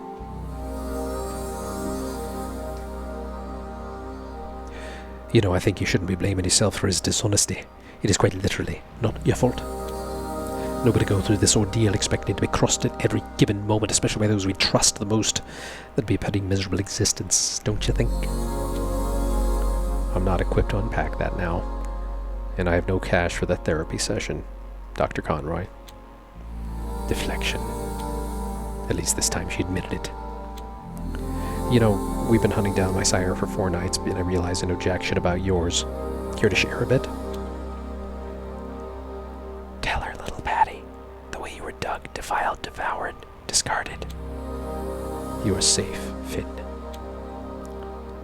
I've nothing to hide. Frankly, I can't tell you much about them because I don't know myself. What do you mean? I simply don't know who embraced me. Pain, agony, suffering, torture, torment. Yes, all that and more. Hunger. I spin my ring till it hits 20. It's a faint memory now. I remember almost dying toward the ends of World War II. Somewhere on the Western Front, I think. And then I remember crawling out of a pile of corpses the next night, and that is all. I assume I was embraced by a fellow soldier, but there's no way to confirm. Oh, Padraic, I'm so sorry. She pats me awkwardly on the shoulder, and I nod, eyes firmly stuck on my ring. Fetter, chain, manacle. My lifeline. I've come to terms with it, but I appreciate the sentiment. We sit in silence a bit longer. There aren't many people around, but the city feels alive, bustling even at 3 in the morning in late December. Callie's increasingly uncomfortable, judging by the way her hands twitch and her legs bounce. Finally, she speaks. So what I can't wrap my head around is someone like Payne, a big shot Ventru, goes to such lengths to avoid buying blood through the company he partially owns. Is he trying to back out, or what? Plotting to start his own gig? Hard to see now, with all the Ventru red tape, maybe? Setting up Reynard as a go-to supplier, or is that stretching it? That seems like a stretch. Almost disrespectful move, not really Payne's way of doing things. Especially when he's trying to usurp Panhard. But why else would he do it? They said he was buying spiked blood from Reynard. That's oddly specific. Maybe not available through the normal channels. Well, all blood bags are spiked. That's the only way they stay edible. One of the reasons why the resident Duskborn alchemist had so much shit to do all the time in our gang. Well, I'm stumped. But hopefully we can find a way to use that information to your advantage when we face the council. You mean like exposing Payne as a fraud right in front of everyone? Damn, Conroy, that's some serious badassery for you. It would be if we had any evidence, which we do not. She deflates a little. Yeah, I guess that's an obstacle. How does Ritra fit into all of this, the mistress of the Hudson? Could we dangle her before the council? Oh, for the love of... I thought we wouldn't be coming back to this. Silence. Silence! 20, at last. I'm grasping at straws, I know, but everyone's freaked out by her. I'm not saying Reynard shies away from tough cases, but there's just so many easier targets to scam. I don't get any of it. For once, she seems to grasp that I don't want to talk about it, and leaves it be. Which unfortunately means I now have to address the tiger in the room. Tonight is the last night in the grace period Kadir gave you. All our leads have dried up. It is unlikely we would find anything else of use anyway. I think we have enough circumstantial proof to clear your name. We could trade it for your freedom. You mean for a longer leash? They won't clear me unless I hand over Reynard, and we both know it. Sure, we have some solid clues, but that's just that. The way the Camarilla treated me, I'm not exactly optimistic about returning empty-handed. Best case scenario, they order me to stay here and give me another impossible task. Worst case, Kadir takes my head off. And I don't even know where that leaves you. Technically, you were just supposed to keep an eye on me, but... She gestures. Yeah. I squint at the starless sky. I miss seeing the eternal lights. Perhaps I should leave the city and find peace and quiet elsewhere. Not quite yet. Not until Vritra holds up her end of the bargain. There's still time till sunrise, but I doubt we'll find anyone at Elysium tonight. I look at her carefully. Do you have a safe place to stay the day? You're welcome to my haven if needed. The couch should still be there. She smiles. Should still be there, huh? Good thing you didn't get into sales, because you wouldn't sell shit. I have some options. I've only used a couple of our safe houses around New York so far. I don't know. Can I catch up with you later or something? I need some time to think on my own. She... Think, thought, thinker, thin, trash, tarnished. She'll be fine, and I'll be waiting. I'll stop spinning my ring and nod. Take your time. I'll wait for you till dawn. She chuckles. What if I skip town or something, taking advantage of your generosity? I don't think you will. You haven't thus far, have you? I still believe we can turn this Titanic around before it hits the iceberg. We just need to get the steering wheel. I give her a shoulder and a reassuring pat and stride off, leaving her to her ruminations. Same river, twice. In the quiet of my haven, thoughts of what could befall Callie tomorrow run through my head at triple pace. I'd understand if she chose not to face the travesty of justice that is the Council. But I don't think she'll back down from a challenge, hopeless as it may seem.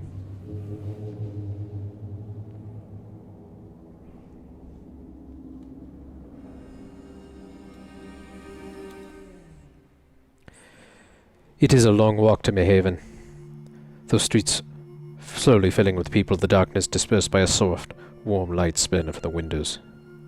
Were I immortal, I might have taken a bus, daunted by the effort and cold, wary of the dangers lurking in these alleyways. As a kindred I walk, who am I to fear, being the apex predator of the night? And a very cautious one at that. As I wander through my thoughts, it's been a difficult night for Callie in particular. We've uncovered much, but we have no more time, and no answer is of any value to the Council. Callie's definitely got the short end of the stick here. I can't help feeling sorry for her, especially since none of it is her fault. It's just that her sire is a right Class A twat. Moments like these, I'm always glad I never knew mine, even though that's left me with a plethora of my own unanswered questions. Perhaps the Council will listen to reason just this once. Perhaps they'll try to prolong the torture and try to lure Renard Casella with a less civilized method. There's little I can do about it, though, except to just wait for dawn. My haven is exactly as I left it, but with my thoughts circling around Callie like a maelstrom. I can't even take comfort in the mundane. Will she find another bearer to shield herself from the day? Mayhaps she'll simply flee, leaving behind the fighting, the freezing, the phoning, and aim straight for survival, her game of choice. Will she follow her daredevil nature which pulls her around like a dog on a leash and show up at my doorstep minutes before dawn? She must know there would be an appearing before the Council tomorrow night to plead her case and, possibly, lose. I kinda keep thinking about it. Such ruminations lead to nothing. I'll find out soon enough either way. I settle down in my warm armchair and pick up a half-read copy of Finnegan's Wake. Not what I would call a light read, but I've never really cared for simplicity. The more bizarre, the better, as it quite aptly mirrors my own existence. By concentrating on the unique texture of Joyce's prose helps calm me down, rise above this world and untangle the mess inside my head. But then I hear a knock on the door. A soft one, hesitant, of two minds.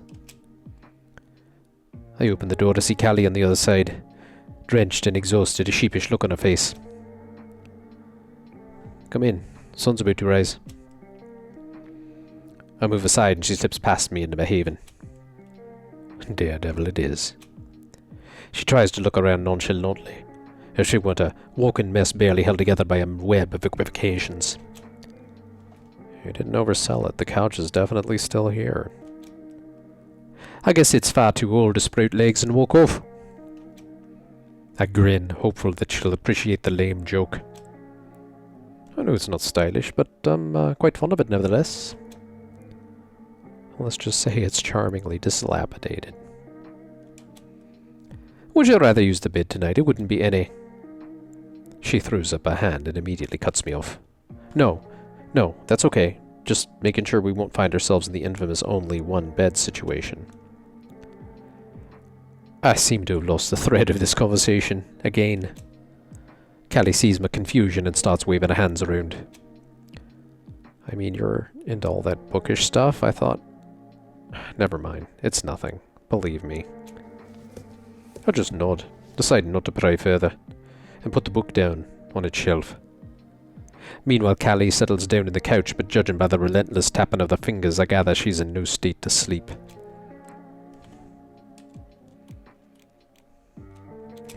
Penny for your thoughts.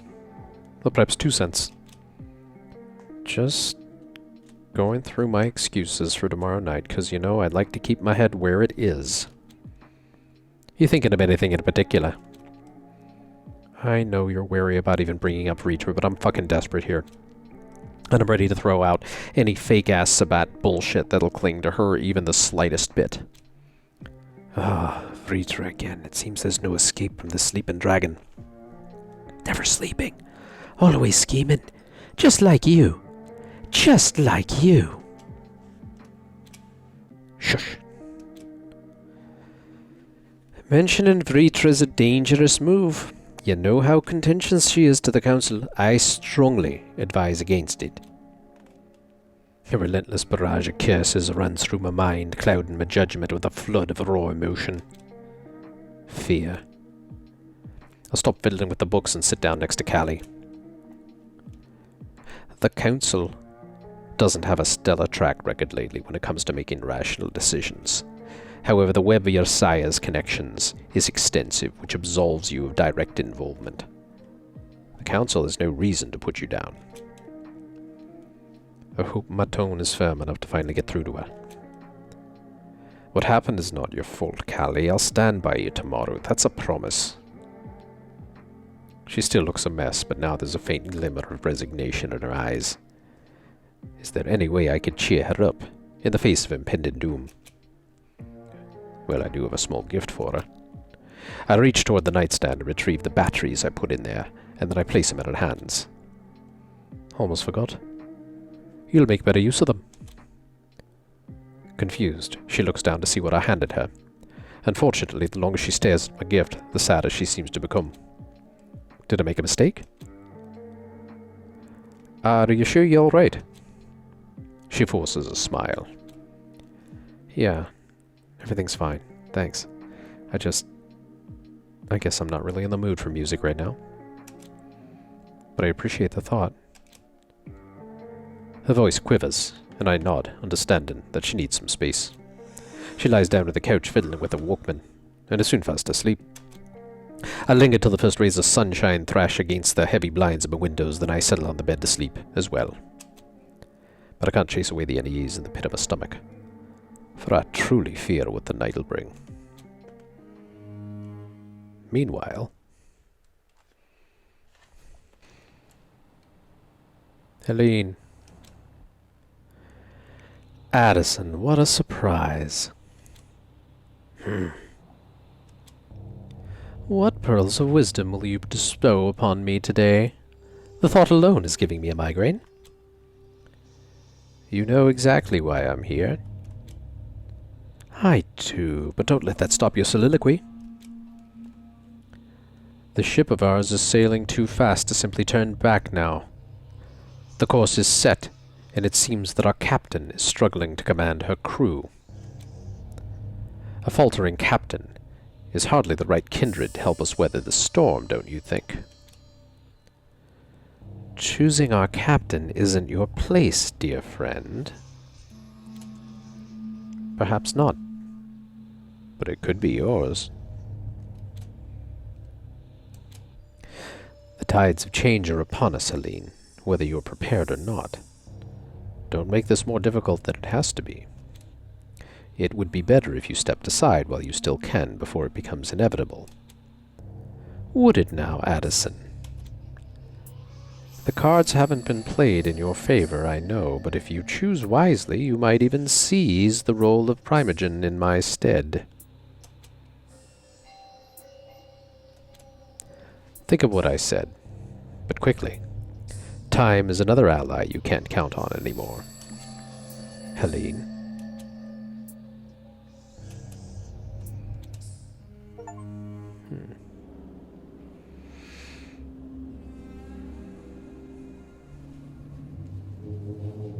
End the night, I guess.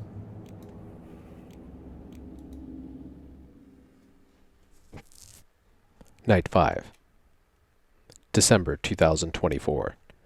3 nights to New Year. Padraic's Haven. Morning. Sunshine. Night 5. Today the void feels almost comfortable. Warm. Soft. Smothering.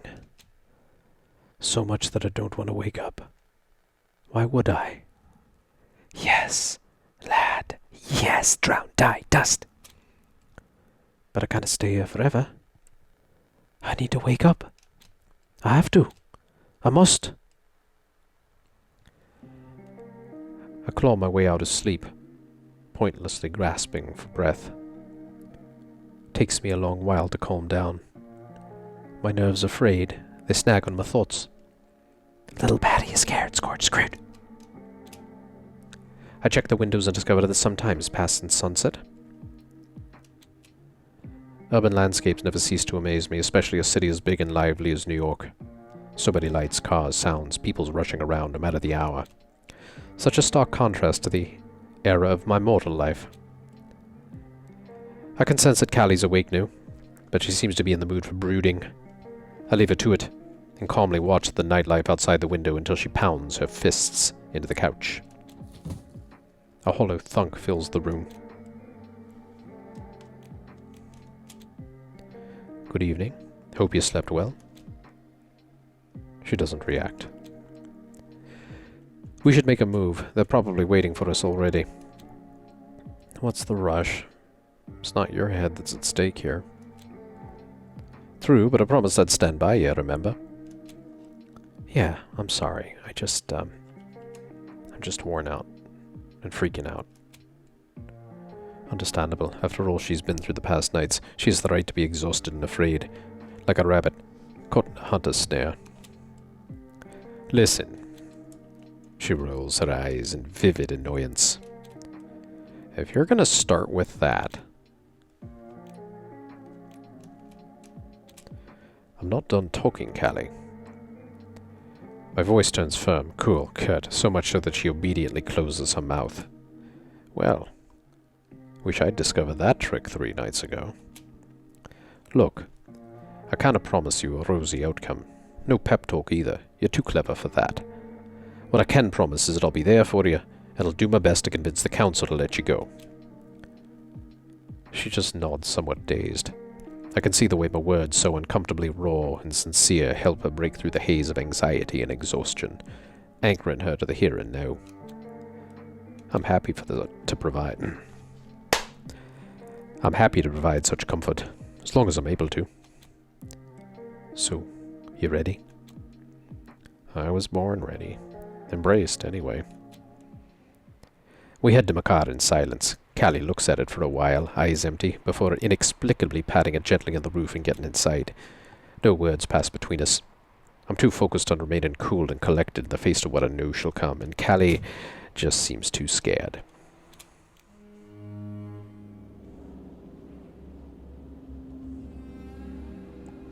Bad omens. The night of reckoning.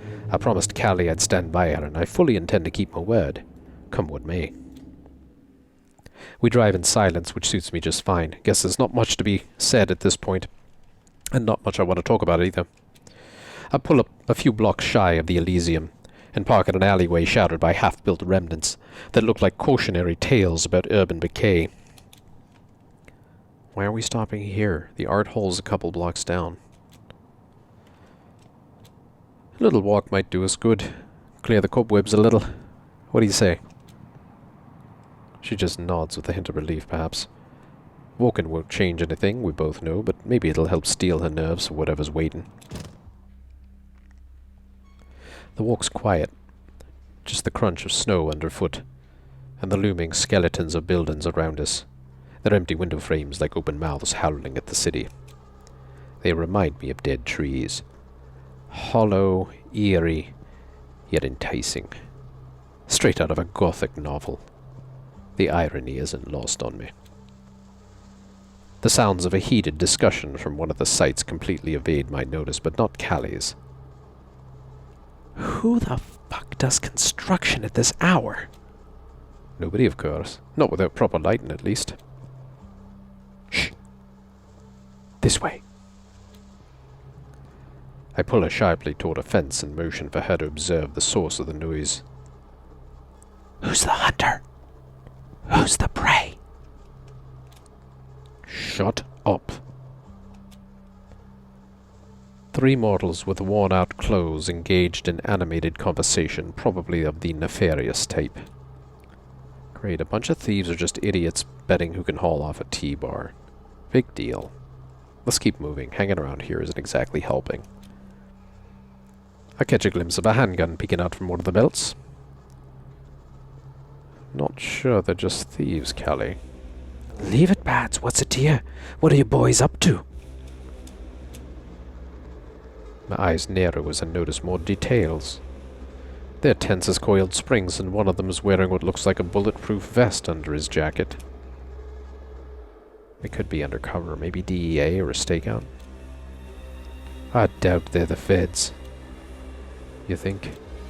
Hunters. Scouting party. This close to Elysium? Fuck. We spy on them, when the scratchy sound of a radio cuts the silence short. I can't hear the words, but they immediately dash into the building, steps echoing up the stairs. Look how they run, dash, sprint, climb, jump, fall, boom. I look at Callie while my fingers busily twirl my ring. Let's go get him. That might not be the best idea. I'm not sure. Oh, please. You've already made up your mind. Your face screams conundrum loud and clear. Right. Boom, gloom, doom, doom, doom. I have a bad feeling about this. We should uncover what they're up to. She nods and starts for the building, her every move cautious and calculated. I follow, silent as the grave. We run up 10, 12, 15 floors in a blink, tailing the hunters, melding into the shadows as we go. The higher we climb, the louder the wind howls, whistling through the unfinished windows.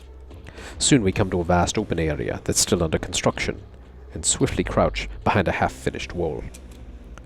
The 3 hunters we followed are joined by a few others, one clutching a radio and posing like he's a boss. I take a quick look round to get the lay of the land and... Holy shit! Quiet!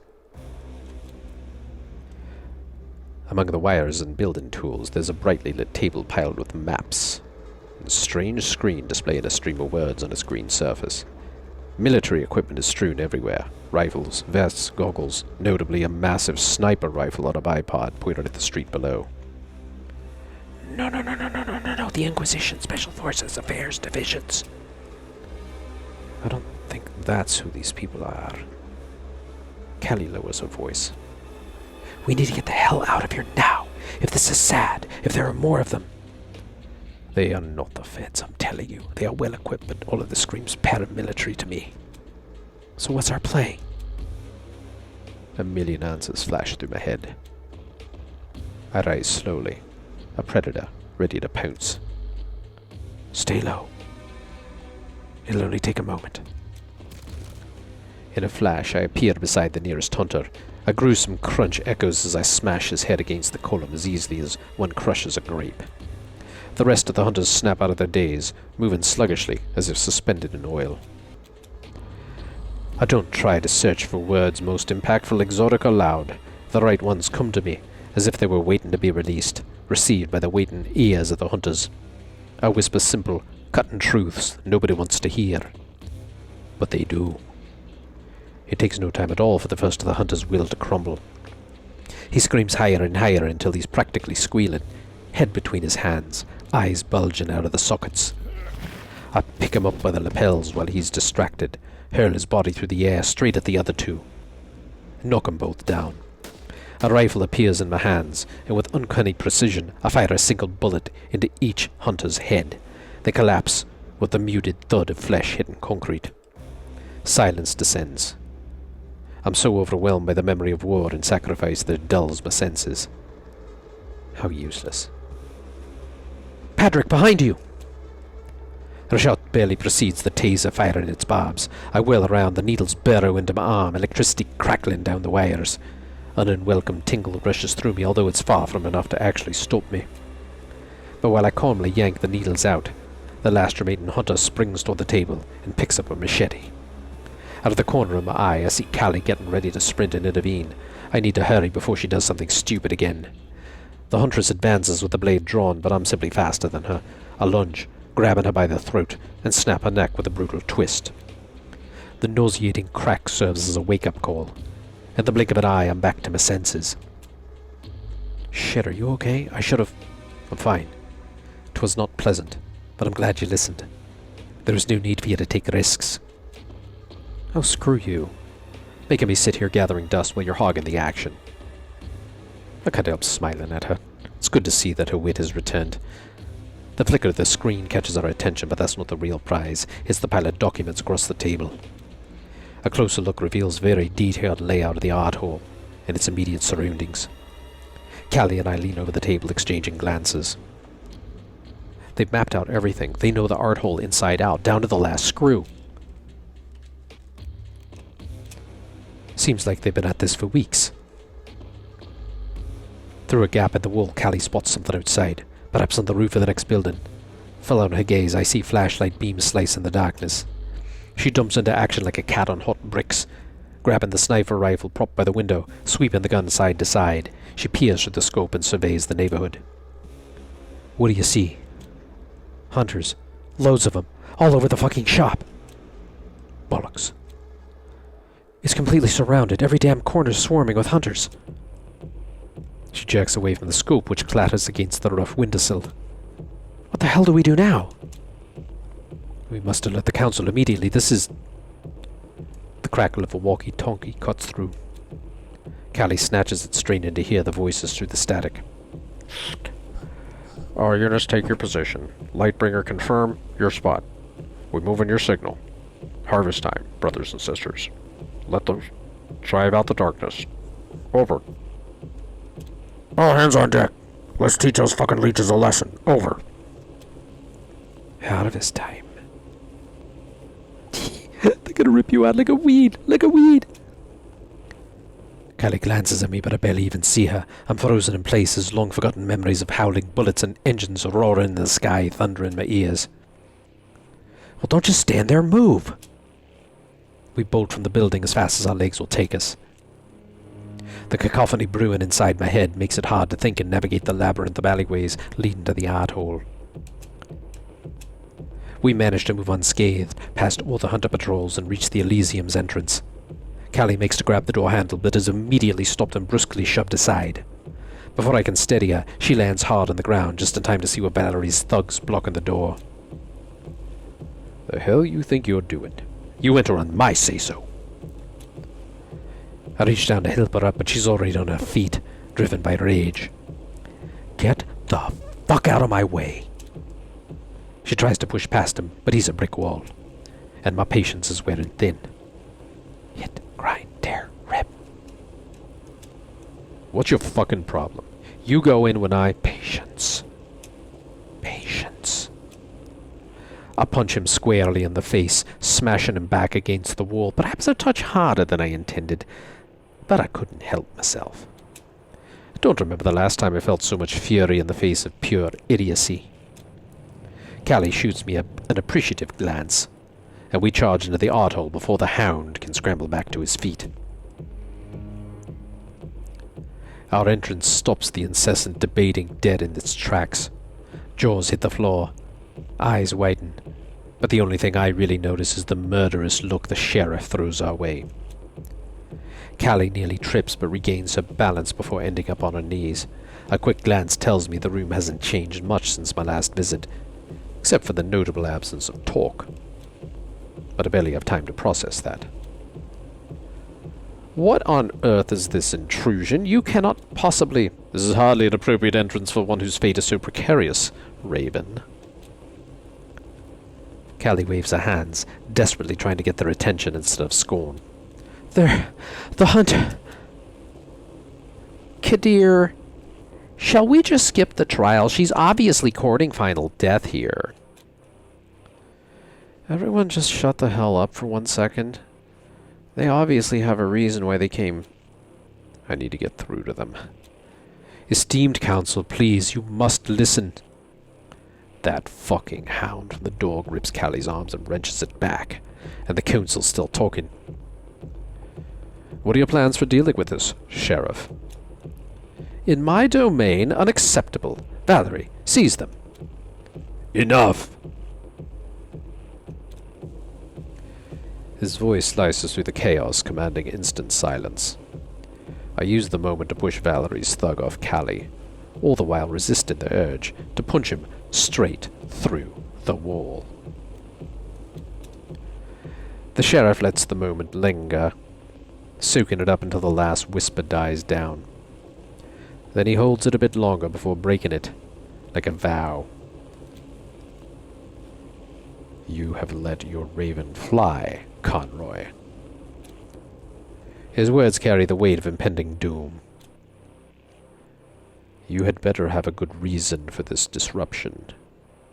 Exceptionally good. Would we storm in here if Sheriff, it's... The hunters! There's a swarm of them, armed to the teeth. They're advancing on Elysium. We saw them! Her shouts echo through the room, and suddenly everyone's stunned, speechless.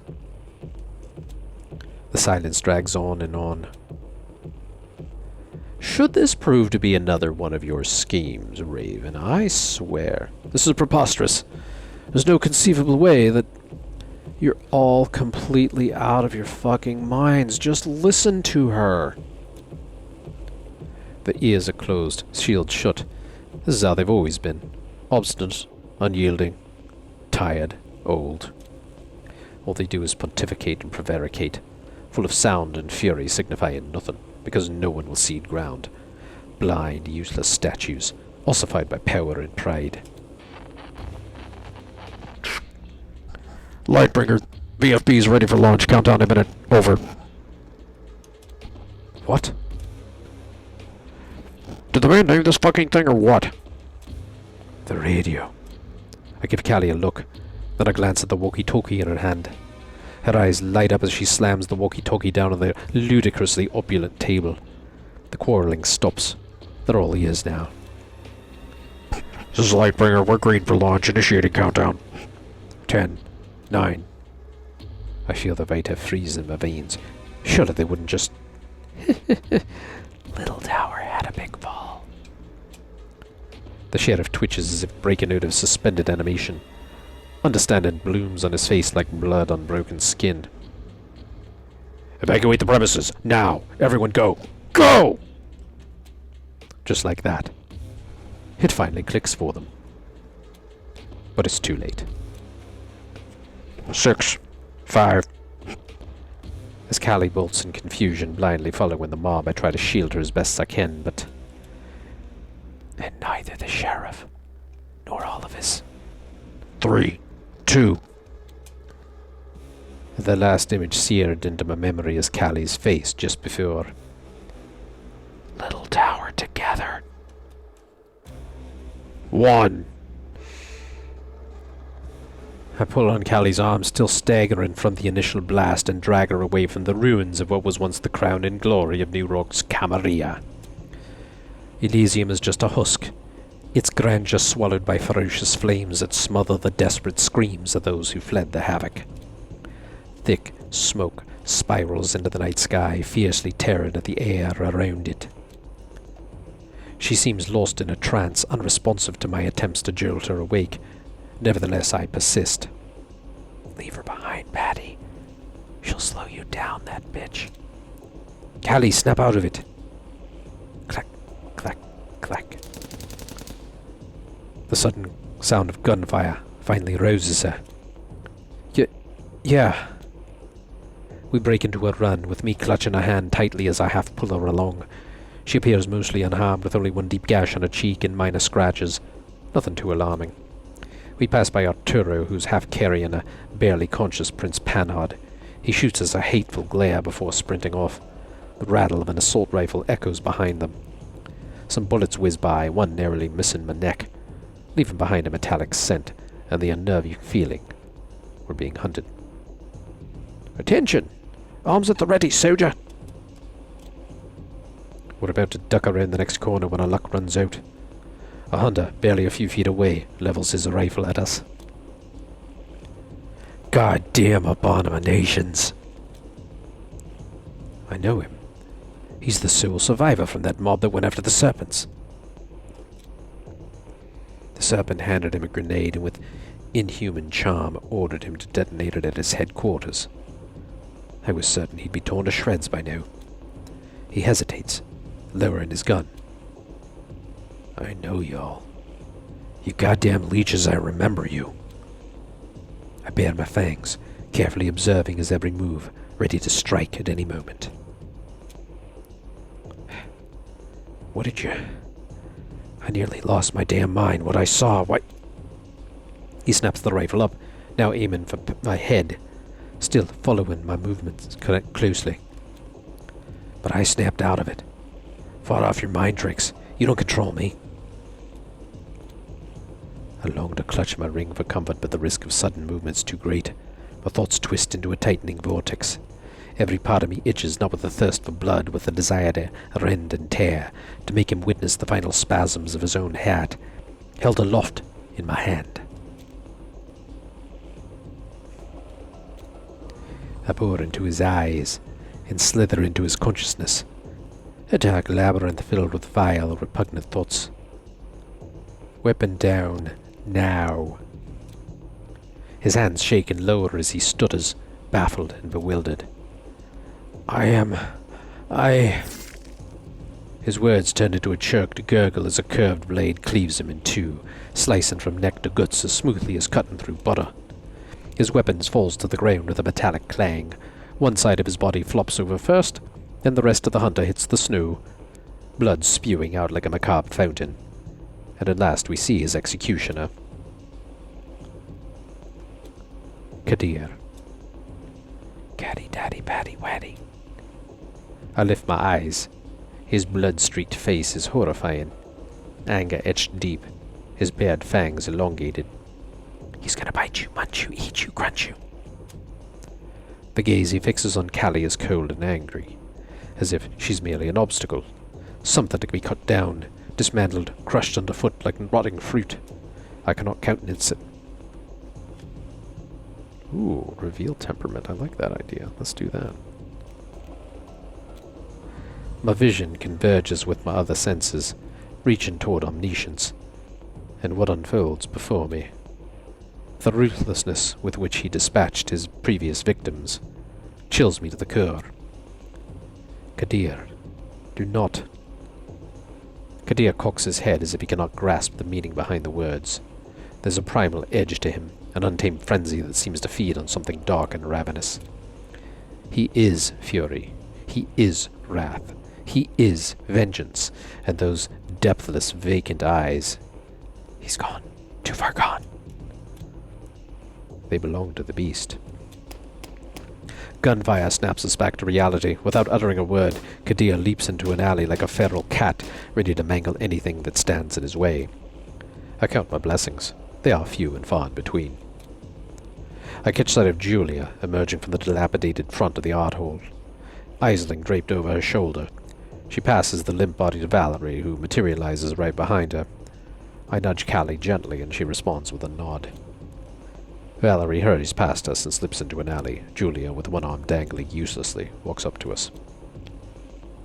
Are you idiots really just gonna stand there? Obviously not.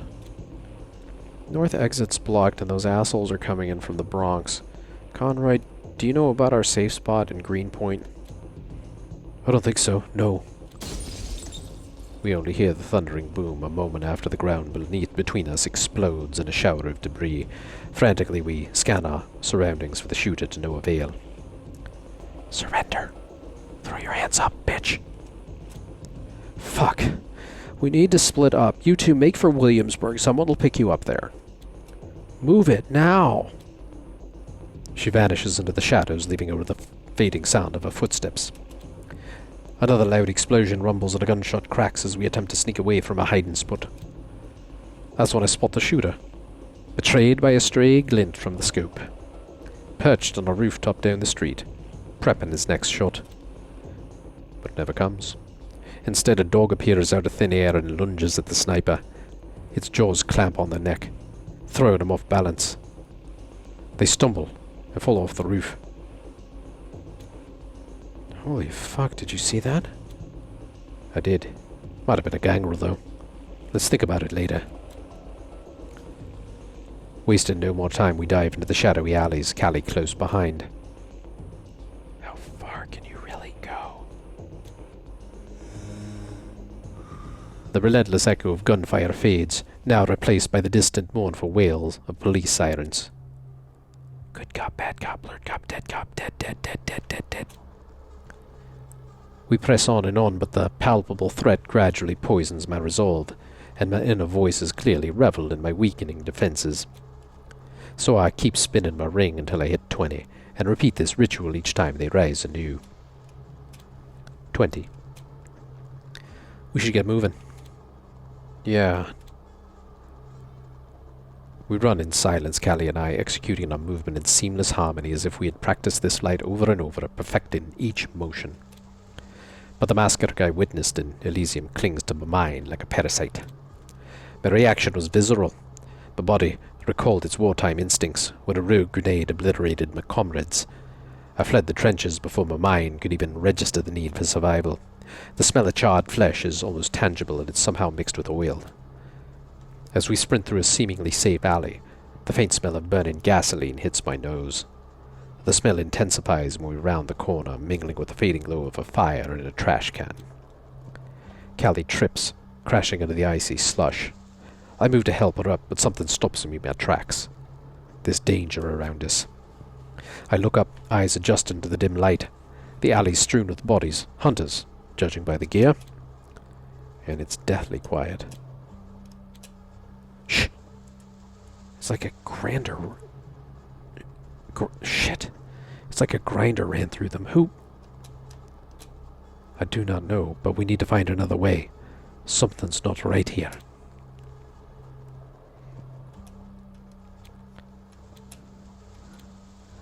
Callie launches herself into the sky, her fingers desperately trying to grab the slick surface of a flaming bottle.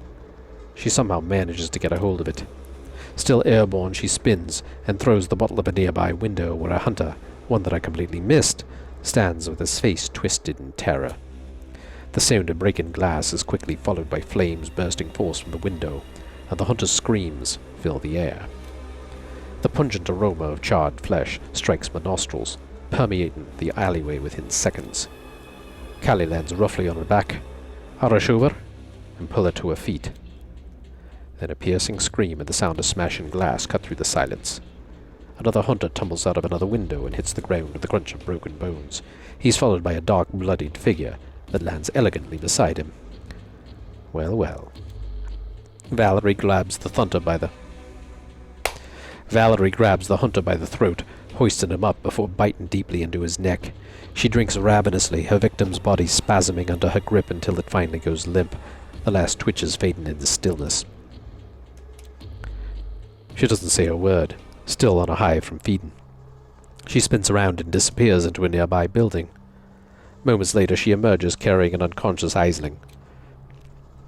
She's missing both her legs below the knees, her left arm's been ripped off at the shoulder, and there are severe lacerations all over her neck. She's also covered in burns, giving her skin the texture of cracked scales. It's an awful sight that stirs unwanted memories. Valerie's and Callie's voices drift past, but my thoughts are consumed by the grim spectacle of Aisling's mangled flesh. She won't be waking up from torpor any time soon, I'm afraid. I nod, unsure if her words were meant for me, and gesture at the obliterated remains of the hunters. Is this their doing? No. She happened to be at the center of the explosion alongside Addison. It's a miracle she wasn't instantly shredded. In pain? Valerie shrugs. There's nothing left of him, though we hardly had time for a thorough search. Without another word, she walks away. We're heading to Williamsburg. Valerie stops briefly and looks back at us through the unkempt mop of red hair. Excellent. Then she sprints off, her figure in stark contrast against the flickering flames as she disappears into the night. I want to thank Callie for saving me, but she appears tense and on edge, so I simply nod in gratitude. Come on. We got a lot of ground to cover. After about a half-hour march, we take a break near an abandoned dump amid rubble and crumbling walls. I take a deep breath, falling back into my mortal habits yet again. Then I glance at Callie, searching for a moment to speak. What's up? Got something on my face? There was sharp thinking earlier. You are pretty quick on your feet. She smirks. Yeah, try walking a mile in my boots. You'd stop second-guessing shit real fast. This makes me chuckle, uncontrollably, and soon Callie joins in. We laugh like lunatics, fueled by the tension of our flight. We both needed some respite from the endless doom. But the break is all too short. A scream from the direction of the dump shatters the calm. I recognize the voice, and by the look on Callie's face, so does she. Julia. We rush to the dump, eyes peeled for threats, and only slow down once Julia's voice becomes clear. She's swearing furiously at someone, her voice tinged with pain. A strange man, clad in a leather jacket, stands over Julia. He's wearing a clerical collar that stands out against the back of his shirt like a scar. In addition to the double-barreled shotgun in his hands and the cross-shaped stake strapped to his thigh, I'm certain he has other instruments of final death on his person. And the aura he exudes makes my skin crawl. Run. Just run, lad. He's the Lightbringer. He'll burn you away like... Julia sprawled on the ground, a combat knife pinning her limp arm while the hunter's shotgun presses brutally against her throat. Despite her exhaustion, she clumsily reaches for a cigarette with her free hand. Her voice is gritty but quivers as she speaks. Be a good sport and help me out. I've earned one last drag at least. You know those things will kill you. Hilarious. Do they teach you that wit in the seminary, or does it just come natural? His movements are slow, calculated, almost serene as he lights Julia's cigarette for her. I sense Callie's unease and motion for her to calm down. Something's not right about this guy. We should... Yes, but let's bide our time. The right moment will come. I find myself immobilized, my limbs frozen with primal fear, and I want to get away from him. Spin 20. Should I run through a comedy routine of my sins while we wait? No need. You're beyond redemption.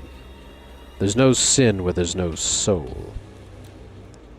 Oh, Father, I am sinful in more ways than you can imagine. Father. I left the clergy a long time ago. Now I follow a different calling. One that has truly deepened my faith far beyond what the Holy Sacrament could achieve. Well, isn't that a fucking relief? Julia draws deeply on her cigarette, stalling for time.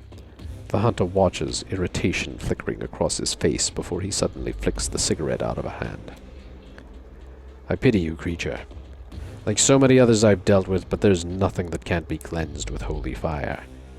And I have just the remedy. He opens up the shotgun and pulls a peculiar orange shell from his pocket, the letters DB marked clearly on its surface. Dragon's breath, shite. Consider this an act of mercy. Save me the fucking lecture and just get on with it, will you? The hunter stands, methodically ejects the old shells from his weapon, and prepares to load the orange one. That's my cue. You won't do it. I forbid you. The hunter freezes, as if struck by lightning, his shotgun only half loaded, his wild eyes meeting mine in a silent clash of wills, and I suspect the odds are not in my favor this time. But I refuse to back down.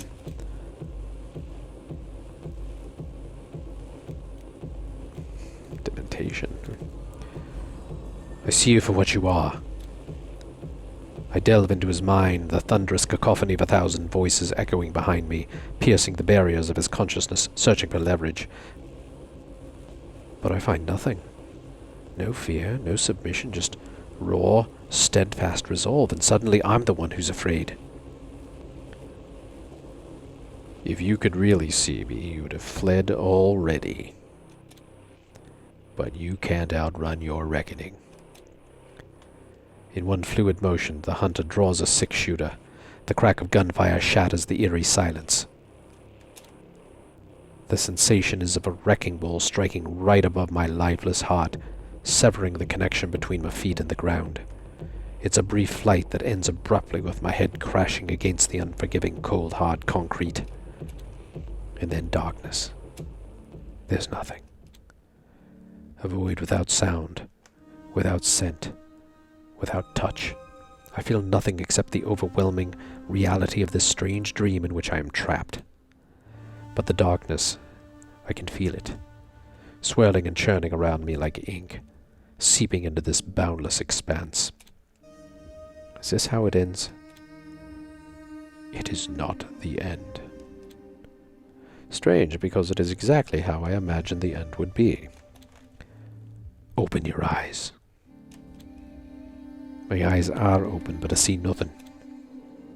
Then open your mind.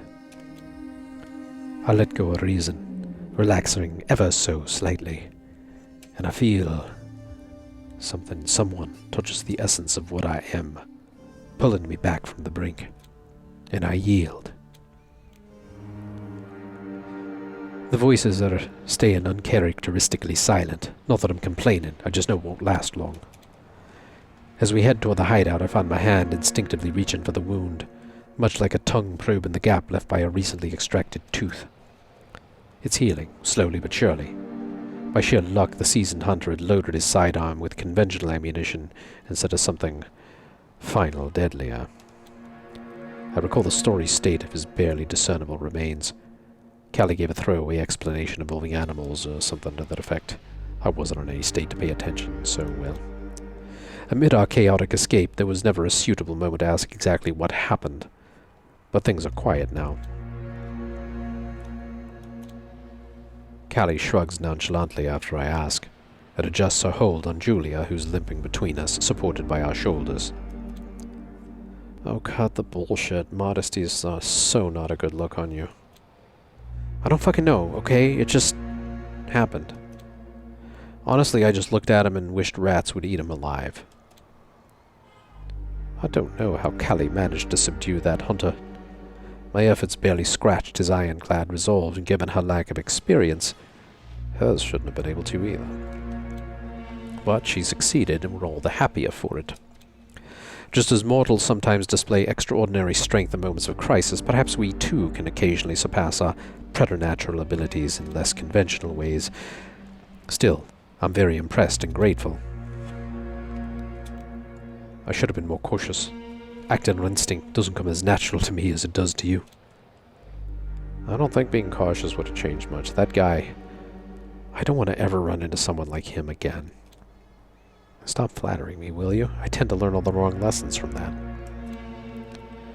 Look at you two and your domestic bliss. Disgusting. Move it. We're almost there. We accompanied Julia all the way to Williamsburg without any further trouble.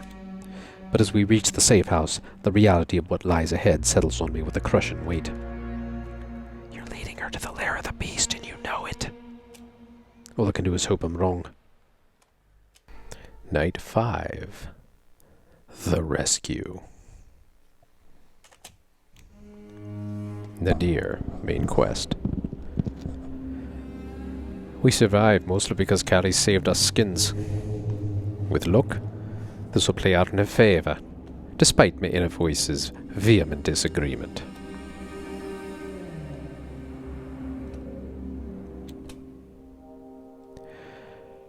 As soon as we enter the temporary Elysium, Julia slips off my shoulders. I relish the brief moment of relief, observing as Callie, limping slightly, moves to assist Julia, who struggles to light a cigarette. It's a peculiar habit, but then, who am I to judge? I notice Callie's quiet panic as she scans the surroundings. I offer her a comforting pat on the shoulder and sit beside her, savoring the stillness. We're all simply exhausted, and we've every right to be. The continuous clatter of the door catches my attention. More and more people trickle in, bringing news in hushed whispers.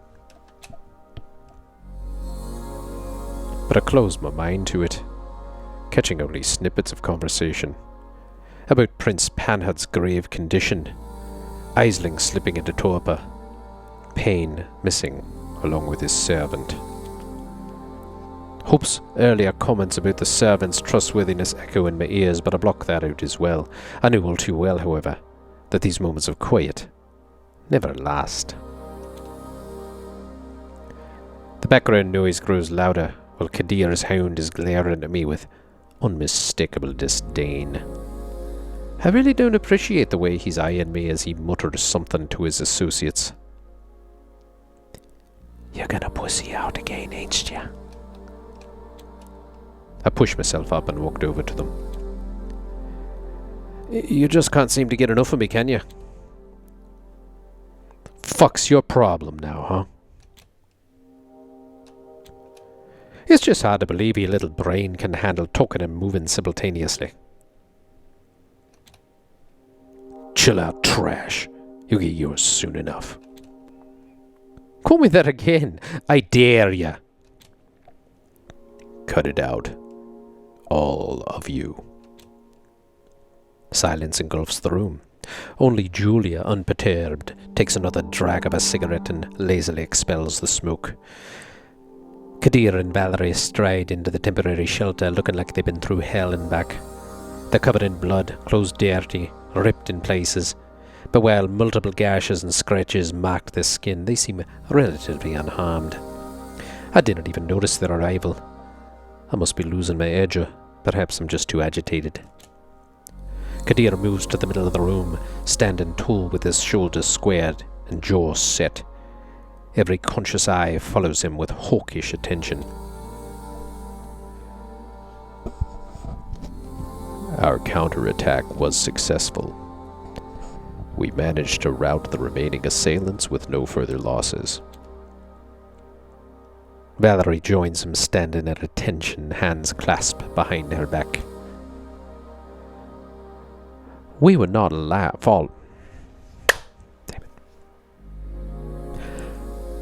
We were not followed to this location, and since this Elysium is newly established, its whereabouts remain secret. Rest assured, we are secure here, for the time being. Kadir surveys the room with a stern gaze, his brow furrowed, and furrowing even deeper at the sight of Callie and me.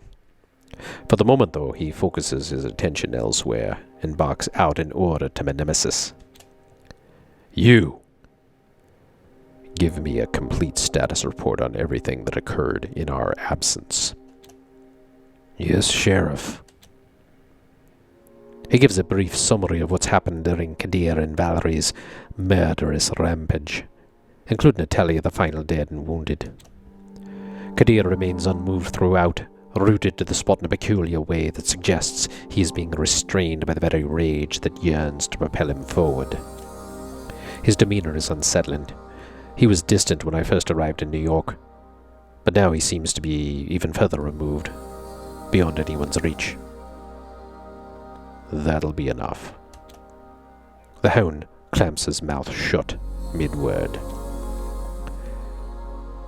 Prince Panhard is in no condition to continue tonight.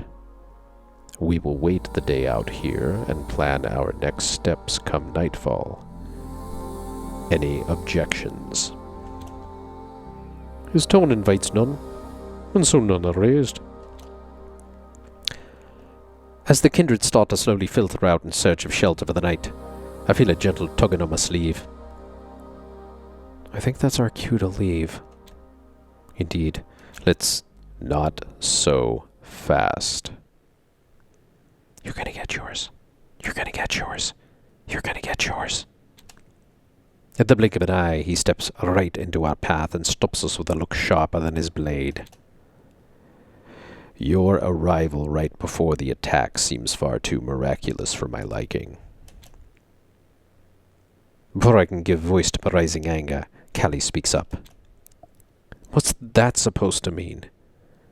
We literally saved your asses. Perhaps. Or perhaps not. We will sort that out tomorrow night. For now, I've got just the right resting place for you. You! Take them to the basement. You can't be serious. As the ache in my wound intensifies, I'm left with no strength to resist. Neither Callie nor I protest as we're escorted down into a clean cell. We do, however, exchange a few whispers. Any plans to get us out of this mess? Without landing straight into another one, preferably? Never, always in trouble, mess, trenches. The clamor in my mind intensifies once more, leaving me with only a profound sense of resignation. Why don't we save the bickering for the evening? I really need rest, and you should get some too. How the hell am I supposed to rest with this fucked up dream playing on loop? No need to be dramatic, Callie. We survived the apocalypse tonight. How much worse could it get? Her silence speaks volumes. Because I too dread hearing the answer. So noble. So chivalrous. So full of shit. Not for my own sake, but for hers. Meanwhile...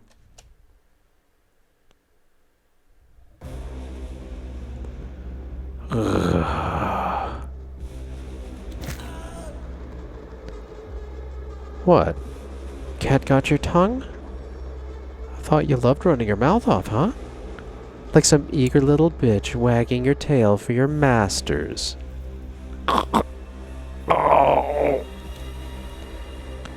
You ain't gonna tell me that knife in your throat's making things difficult, are you? Speak the fuck up! Yeah. What's that? Oh, sounds like a fucking mud whining. Bark for me, why don't ya? I fucked up. I let all of you down. And I'm fucking sorry. But Typical, always a fucking butt with you. don't like this. Everything's going to shit. Please, you gotta hear Padraic out. Shut it! Just shut it! Ever since that pretty boy wormed his way in, you've gotten even more spineless, telling us to lick the Dramaria's boots. Hold back. We can mend fences. It's all for a better future for all anarchs. Pure bullshit. I've never... Go to hell, Torg. And take your fucking caution with you. Pia. Don't. Mark my words, y'all. You act like a dog, you die like a dog.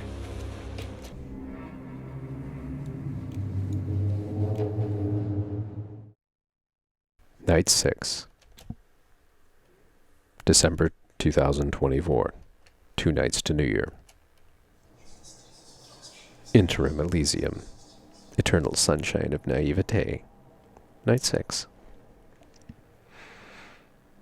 The chill of concrete, pitch darkness all around, and then voices, distorted, frantic whispers piercing the silence. A cocktail of discomforts jolts me awake from the abyss of undead sleep. Morning sunshine. In that moment, the bitter truth of last night's mayhem hits me like a falling tower. The assault on the Elysium, countless casualties, absolute chaos. Quietly, to avoid arousing my cellmate and alerting those outside, I creep up the few stairs leading down to our cell and put my ear against the door. Shouldn't have happened. At least that we agree on. You'll do well to Before I can catch another word, Callie rouses from her sleep and looks around confused. I didn't think there'd be a worse place to sleep in my last backup haven. You holding up okay? Fair to middling, thanks. Can't say the same for Downton Abbey out there, though. Think we're gonna get caught up in it? You tell me. I sidle over and free up some space for her by the door. She takes the hint and leans in, pressing her ear against it, nose scrunched in concentration. You basked in your own authority, Helene, blissfully ignorant, a damn epitome of ivory tower behavior. Tread lightly, Sheriff. You're addressing your superior. Superior? By what measure? Do you truly see yourself standing above us all, Helene? Above those who met their final deaths last night? Payne's gone. Isling's in torpor. Julia barely slipped through the jaws of that many-headed beast. Many others found no such luck. This is the heavy toll of your negligence. How many times did I suggest relocating Elysium? Perhaps we should seek to de-escalate. Spare me, Arturo. I want to hear it from her. Kadir, you've been so detached you don't even know. Had I not anticipated such a disaster, securing havens and employing safety protocols in advance, where would we stand now? The tension's like a thick fog, creeping under the door and enveloping both Callie and me, leaving behind a sour sting in the air. This is what happens when you fail to prepare. The dire outcome of inaction when action is critical. This disaster wouldn't have happened if you had simply done your job. Had you stayed hidden, heeding my directives instead of meddling with a juvenile excuse matched by an equally juvenile assessment. You were warned repeatedly that the mob with their pitchforks and torches wasn't sitting idle, yet you ignored the matter and insisted on throwing bodies at the old clan instead of fortifying our lines. Ridiculous.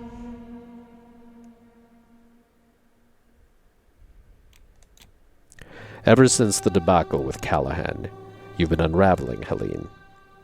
Succumbing to stupor bit by bit with your harpy puppeteer blind to your decline. How dare you? Oh, just shut it, Arturo. It's common knowledge. Everyone and their sire knows it.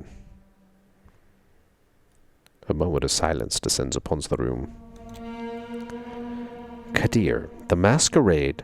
Spare me that old refrain. The masquerade ends when the dance floor is engulfed in flames. And quelling those flames was your responsibility. My role is to prevent the fire from starting at all, or to extinguish it swiftly when it does.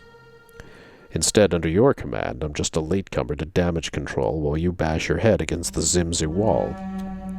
You're well aware of our reasons for prioritizing Vritra. We were gaining ground. Were we, Helene? Vritra remains unyielding, unapproachable. She decimates our envoys and clings to her ill-gotten domain like her monstrous namesake. We're clueless about her motives and alliances, and it's clear she's quietly executing her plans, yet so far, none of her schemes have threatened our interests. Does this shadow really outweigh gunfire in our streets? Even from this distance, I can tell Panhard is thoroughly embarrassed. If we had paid heed to the purge of thin bloods, to the unaccounted kindred deaths beyond our circles, we would have uncovered leads much sooner. Larson's destruction was a glaring warning, ignored, because you dismissed him as nothing more than a farce. And now the failures regarding Vritra are mine to bear? For weeks, we've known our true adversary was well organized. That alone should have set off the alarms, but the scale... He starts pacing, rapidly losing his composure. Curse it, Helene. We had Aaron Fletcher in our sights 2 full nights in advance. The evidence was compelling, the strategy laid bare. This catastrophe was entirely avoidable. Fletcher. The very notion sounds ludicrous. I know, right? But when you really think about it... The distinct sound of a lighter lighting breaks the tension for a moment. He's a charismatic multimillionaire totally ostracized by the public, notorious for spouting the wildest shit. And the rumors about gun running? Spot on, according to what I dug up. He's got his hands on some top-tier tech, which would certainly help in his obsessive hunt. His deep pockets and sheer zealotry are what keeps this whole circus afloat. The pieces align perfectly. As the court's argument dies down for a while, Callie throws me a confused look. I can't help but mirror it, even though I'm trying to look composed as always. Then an epiphany. The influential mortal mentioned in the circulatory system documents. He's the head of the hunters who are terrorizing New York, and it seems Callie has come to the same realization.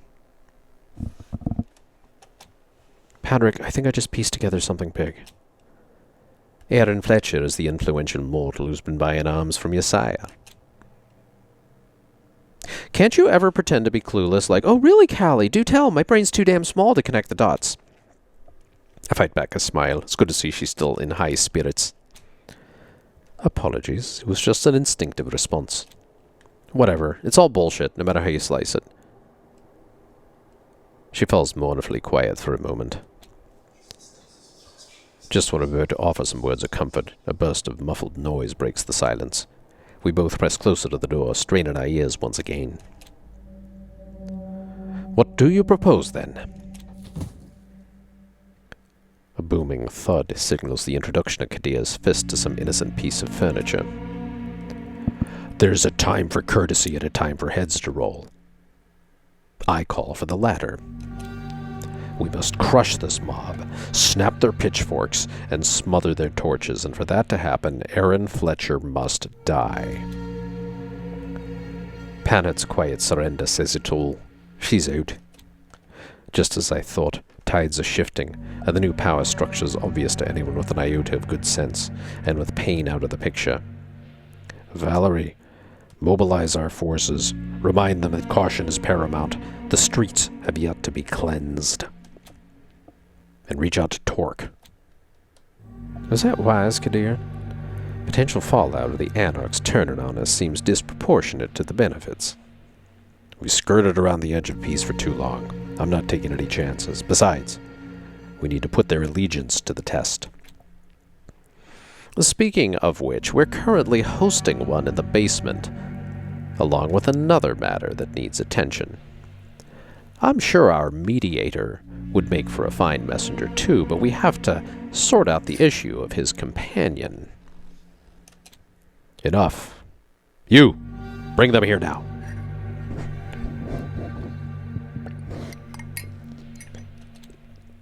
Understood, sir.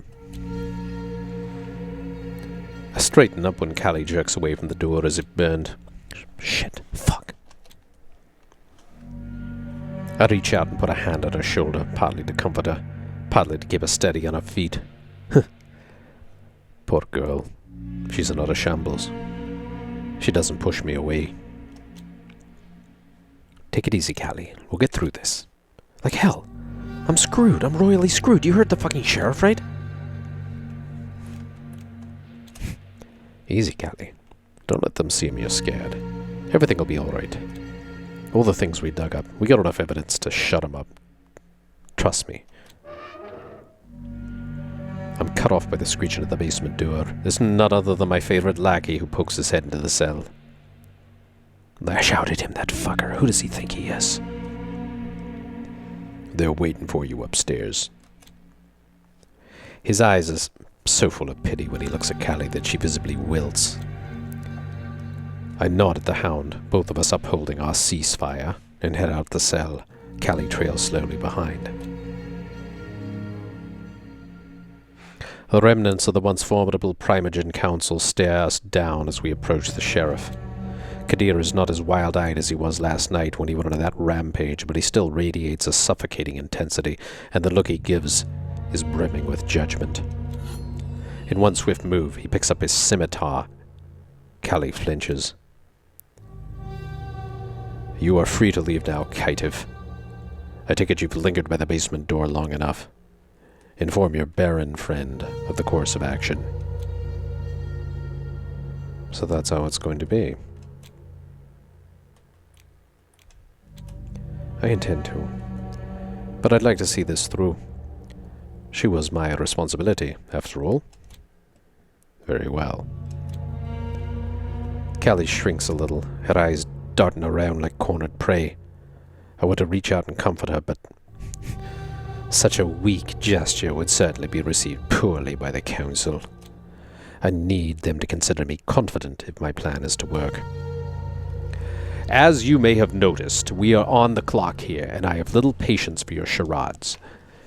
You promised Cassell's head on a plate, and yet here we stand empty-handed. At this juncture, any Ravnos head would suffice to lift my spirits. Wouldn't that be a sight worth seeing? Callie remains rooted to the spot when he places the blade against her neck. I smother the urge to step in. Not yet, Finn. One reason. Give me one good reason to not take yours. She glances at me, eyes filled with desperation, but her gaze is quickly captured by Kadir's.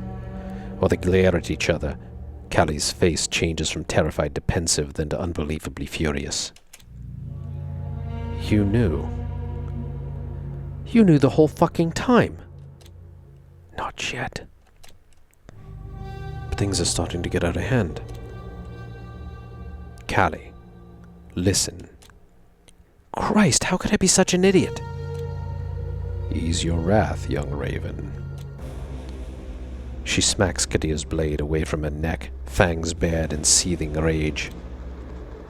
All this bullshit with Praxis dragging the system into the arms dealing. You fuckers were in the loop the entire time, using me to draw Reynard out. Arturo smirks at us sardonically. Julia gives a single sarcastic clap. Look at you, playing detective. Kadir looks Callie over, then lowers his weapon a notch. I suppose there's little point in keeping this charade up, is there, Prince? Your further attempts to degrade my position are less than welcome. Unfazed, Kadir speaks again. Indeed. Our strategy was to draw Cassell out into the open, to unveil the buyer in his arms deal. His knack for evasion has made him a challenging quarry. We had strong suspicions that he, wittingly or unwittingly, supplied the mob that ravaged Elysium last night. Given the man's reputation, it's not far-fetched to assume he would deal with the literal devil. But you're closer to him. Make of that what you will. Callie looks truly gutted.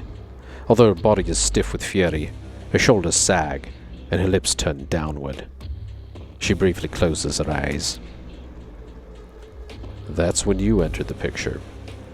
You choosing the caitiff as your caretaker was just an unexpected bonus. She bites her lower lip hard enough to split it. And for what? All for fucking nothing. Not quite.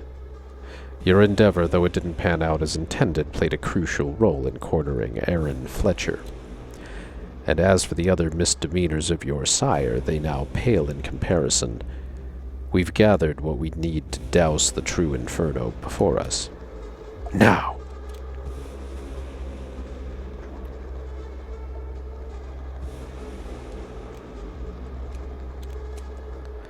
Then why not focus on extinguishing the blaze, Sheriff, and leave the minor irritations as they are? She looks at me in disbelief. It's hard to watch, so I keep my eyes on Kadir. We've achieved our aim by taking advantage of a limitless naivete. I think it is time to release her. I'm trying to help you, Callie. Stop making that face, please. Kadir raises his blade again. Knowingly or not, she was complicit in Cassell's schemes, including those that led to the assault on Elysium. In my eyes, that warrants capital punishment. I didn't. Do what you must. As if compelled, I take a step forward, placing myself firmly between Callie and Kadir's sharp blade. Ease off, Sheriff. Sheathe your weapon. Reserve its sting for the true culprits. Perhaps you have a point, Mediator. It is not your time, Finn. Stand firm. Although the blade inches closer to my skin, I feel nothing. No fear, no anger, just serene clarity. Kadir, cut the shit, please. Enough is enough. They were there for us last night. Pain is transient. Speak. Look beyond your fury. Recognize Callie for what she truly is, a blind tool in the schemes of a seasoned manipulator. Her death achieves nothing. It won't deliver Cassell into our hands. It won't undo the past. It serves no purpose, other than to satiate your thirst for carnage.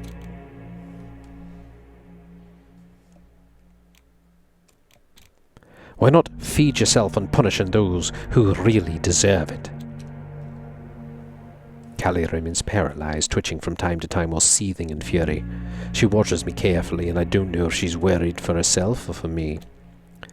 The edge of the sheriff's scimitar is so close to my neck it's about to break the skin. Stand firm. Is mine or this stupid fledgling's end truly worth the fallout? Press on and see how Torque's corporation becomes a distant dream. I can feel the pressure of the blade right against my defunct aorta, but I stand my ground, calm, collected, confident.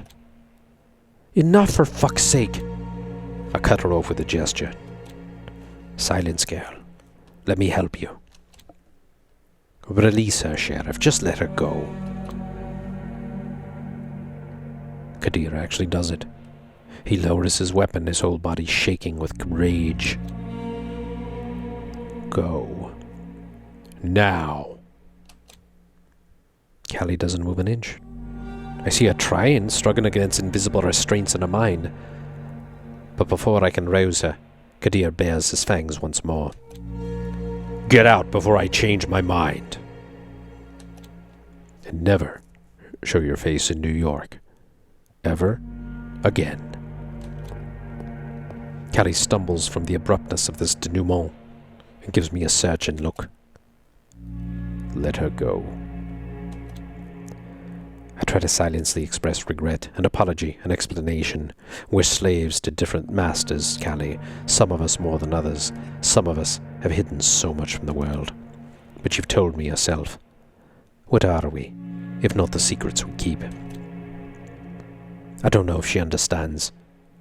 Her face shuts down as she turns on her heel and storms out of the building without looking back. I can see Julia grimacing in sympathy, but that's the only reaction from the council. Kadir's eyes are cold and full of disdain when they bore into mine. You go now. Get to Torque.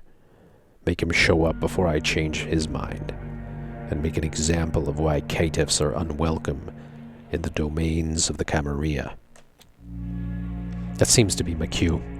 I bow with ironic civility, and partly to hide my all too obvious relief. Still, can't possibly leave without a parting shot. You're on a path to destruction, Sheriff. For you and everyone around you. It's not too late to change course. Kadir's knuckles tighten around the handle of his scimitar, but he remains silent. It's Arturo who tosses me a wry look. You forget yourself, dear mediator. Your job isn't to stand in the way of the court, it's to mediate. So go and do just that.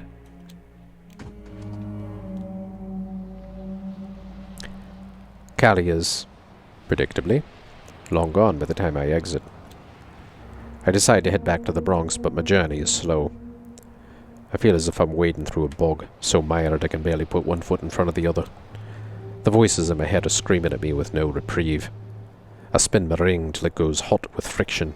The silence for a while, but it never lasts. They are different this time, somehow. It's as if they cannot make up their minds. This never happened before. Usually each voice, though distinct, carries the same message, pushes me to the same urge, tries to lead me astray. But not tonight. Tonight I can barely catch what they say at all, knotted up as they are in incomprehensible cacophony. I don't understand what's happening, what changed. Callie.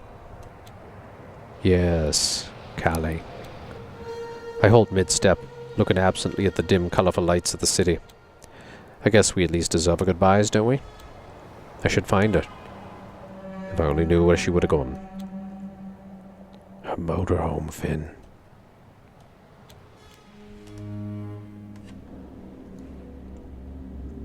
The conversation. We all deserve our goodbyes. Callie's motorhome seems like the most likely spot where I'll still have a chance to catch her before she flees New York City for good. The voice implies as much, at least. Isolated parking lot. The conversation. Night 6. I managed to track Callie's RV down without much trouble. The voice leading me around like a dog on a leash. Still, I approached the car slowly, hesitantly. I don't know what to tell her. I should probably apologize, but what then? It's not as if I can divulge all the information she'll likely request. Some things should remain secret even to oneself. I'm an undead heartbeat away from just getting on with it when a strange sound reaches my ears. No, not strange, just unfamiliar. There's someone else in the RV with Callie.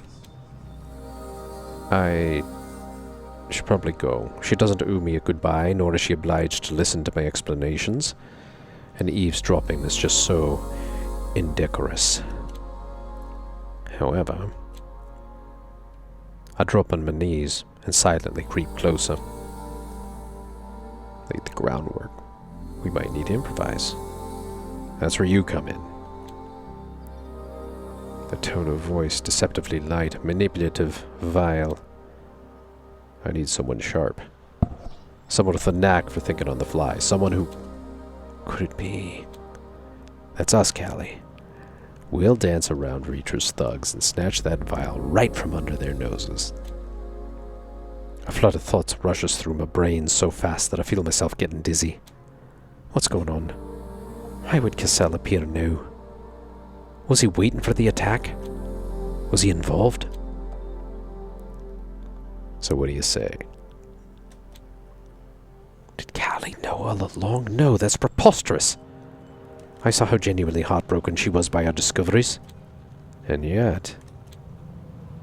I hope she was being genuine at least, but perhaps it was all one big masterful con.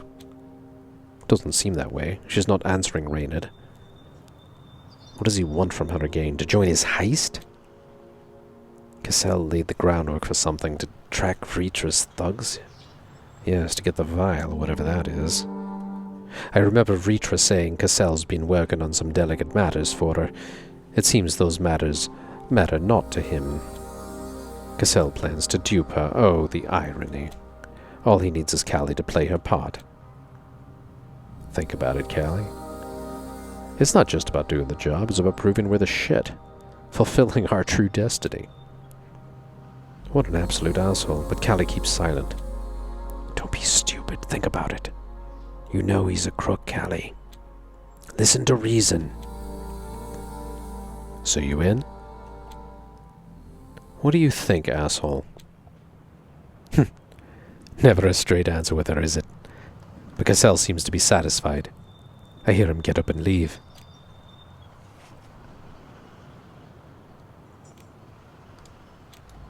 I freeze in place, staring wide-eyed at the door of the RV, perfectly invisible against its ghastly paint job.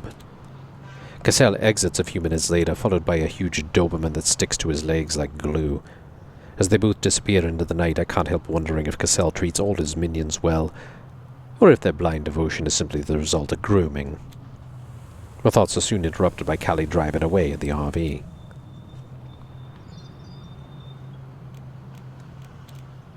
Before I can formulate a thought, I sprint after the vehicle, but just as suddenly I come to a halt. I'm confused. What should I do? Yes, go. Yes, lad, go. Run, go, run, run, run. So what if I go? Stay, don't move, lad. Stay right here. Stay. Do something. Do something. Do something. Easy, Finn. Easy. Alright. Calm down and think. The damning intel we dug in Cassell paints him as an inexcusably bad light, and as reckless as she may be, Callie's not naive, even though her sire seems to be one of her blind spots. Why would she still follow Cassell, given everything she knows now? Haven't she learned from past mistakes? Any trouble Cassell stirs up ultimately traces back to Vritra, and by unfortunate proxy to me. What a mess. And it's all his damn fault. Or is it? Cassell merely intends to interrupt the heist already put in motion by Vritra, and she embodies every quality past shady on the spectrum of vileness.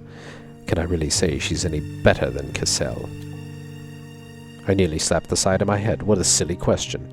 I need to stop kidding myself. Vritra's the only one who's ever helped me get any close to understanding my voice.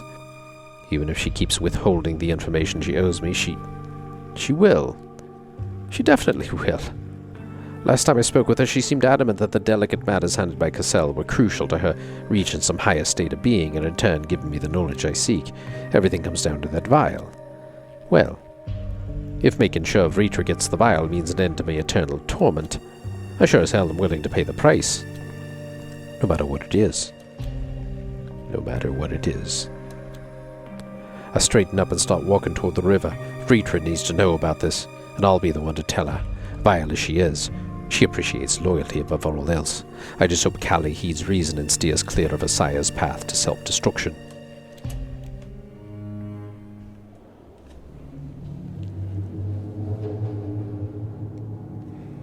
Vritra's cruise ship. Dangerous Liaisons, Part 3. Vritra's the only one who's ever brought me close to understanding her voice. It's well worth informing her of Cassell's nefarious plans. Vritra remains perfectly poised throughout my report, as still as a lake on a frigid winter's day. Only her eyes, cold, black, alien as they come, burn with the scorching fires of hatred and fury. Finally, after a long, heavy silence, she suddenly whips her head around and points at the henchman who accosted Callie and me a few nights ago. He shudders and shrinks as if struck. "Gather Reynard's crew." "The same one you've assigned him, mistress, but..." One glare is enough to send him scrambling away. The rest of Vritra's henchmen stand perfectly still and straight, as if the smallest movement would result in obliteration. Knowing her, it's a valid assumption. What are you going to do? Now it's my turn to be on the receiving end of a piercing glare. I should really learn when to shut my gob. Reynard Cassell deserves whatever punishment you have in store for him, and more. But Callie is just another victim of his lies. I can talk some sense into her. Vritra silences me with a curt gesture, her fan slicing axe-like through the air. "You must have mistaken me for someone who cares. If you truly want the answers you seek, you will stand back and do nothing. Do you understand, boy?" There's nothing I can really do but nod in silent agreement. With a wave of her hand, our meeting is done, and I am unceremoniously escorted out. I stare into the dark waters, waiting for the RIB to arrive. But all I can see is fog slowly rising before my eyes. Snow falls softly, dusting my shoulders like I'm some decrepit statue, but I don't care. I don't know what to do. Questions about my voices have haunted me for over a century.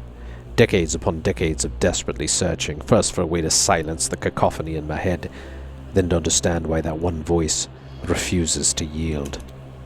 Years wasted on the unknown, no clues, no knowledge, nothing.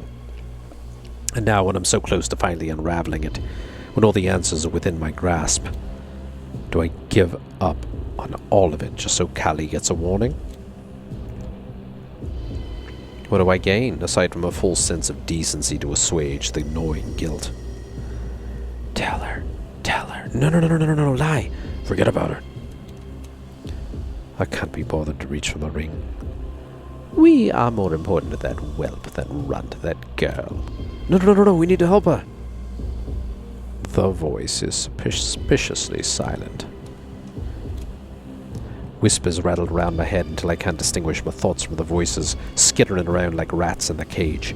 Hours, centuries, ions pass, and I remain without an answer. Meanwhile, Hunter Assembly HQ. How much longer do you reckon he'll hold on?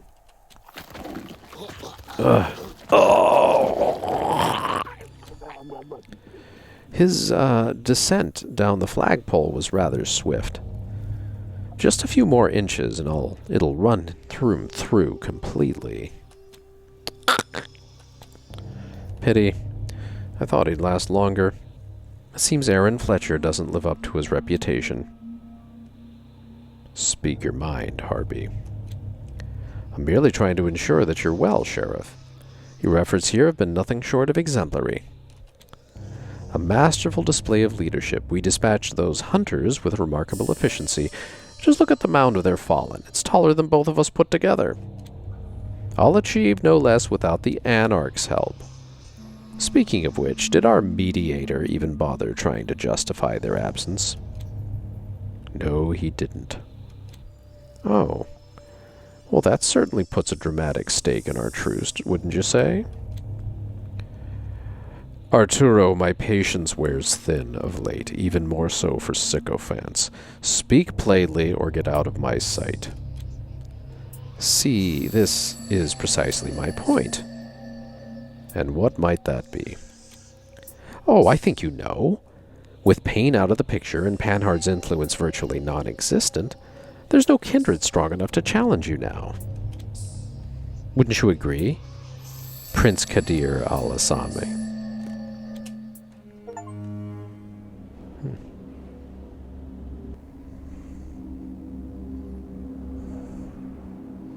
End the night. Yes, I'm sure I want to end the night. Night 7. December 2024. New Year's Eve. Padraic's Haven. Old boy. Night 7. In spite of last night's paralysis, the second my eye opens, I've already made my choice. Clear as the night sky. I am accustomed to acting against my inner voices, to follow in the paths they bar, to hearing only these words that lead to truth. It's my nature to defy anyone else's choice, and that's exactly what I should do. I shall defy the world. I do it for myself, not because of lofty goals and provocations or the promise of a better future if my predictions come true. No. I want my answers, the ones that have been haunting me for so long. Standing in the way of these two ravens might be tantamount to suicide, but I'll be damned if I'll stand by idly when my very identity is at stake. If things go my way, no one will have to get hurt, especially Callie. Whatever scheme Cassell has concocted most likely includes her final death anyway, by design. But that does not matter. His plan won't come to fruition, because I will do everything to ensure that Vritra gets her prize, and then all will be revealed. And then we'll see just how good I really am at weathering the wrath of the storm. Burn Man, main quest. My thoughts are hazy, my mind filled with a cacophony of voices, but my purpose remains clear. I have to find the ravens and secure the vial for Vritra, no matter what it takes. No matter what it takes. I don't know how long I've been sitting here, behind the wheel. Frankly, I don't recall getting into my perfectly serviceable car, as Callie calls it. Everything has been hazy ever since I left the doorstep of my haven. My fingers are virtually fused to my ring, endlessly spinning, grappling with the endless clamour in my head.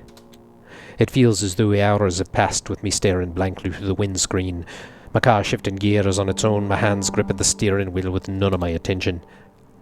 My instincts have taken over completely.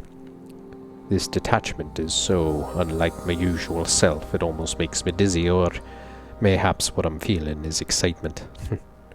Honestly cannot tell. 'Cause you don't fucking know anything, do ya? 20. It's a miracle I haven't hit anyone yet. The streets are crawling with mortals tonight. How come? Ah, right. It's New Year's Eve. I don't even know when I turned the music on. Must have been some time ago because the tape has already reached the end. The capstan rattling as it struggles with the worn magnetic strip. Curious. I object the cassette. Queen mixtape. I turn it over, insert side B and press play. I instantly recognize the somber opening synth. Funny how fitting this song is. I'm not sure I know where I'm headed. Let us guide you, Finn. Yes, I shall. But as the song goes, the dawn is almost breaking. And if I am to follow this through to the end, well, the show must indeed go on. Careful, Finn. I slam on the brakes the moment a frantic woman collides with the bonnet of my car. Before I can even step out, another frightened mortal scoops her up, and they both disappear into the scattering crowd. And then the rattle of gunfire pierces the air like sinister fireworks. The first thought that hits me sends a shiver down my spine. Did Cassell's plan backfire? Oh, she's done for. Another bitch bites the dust. I am inured to the sound of gunfire, but in this moment it pierces my mind like a violent sound wave, breaking the walls of my composure, echoing with urgent questions. Is she... Did they secure the file? You're getting nothing, lad. Nothing. Shite. I slam the door behind me and dash into an alleyway, dodging and weaving through the mass of panicked mortals, occasionally shoving them away. When the crowd becomes too dense, too chaotic to navigate, I leap onto a fire escape, grabbing it halfway up the second roof and pull myself up under the roof of a nearby building. Nobody even notices me. They're all fleeing in terror. My mind races with questions, matching the frantic pace of my feet as I sprint across rooftops, 2, 3, 5 buildings, leaping from one to the next. And then I spotted a grisly scene beside an unmarked van surrounded by a couple of armed men surveying the area, most likely the SAD, visibly tense. They assess the damage, standing over a few fallen agents lying in puddles of their own blood. It flows slowly down the street, merging with another crimson stream that seeps out from an already decaying corpse. Little Callie had a big-ass fall. Is this... It cannot be. The Daystar hath not yet cometh. It's not Callie, of course not. Now I see her clearly.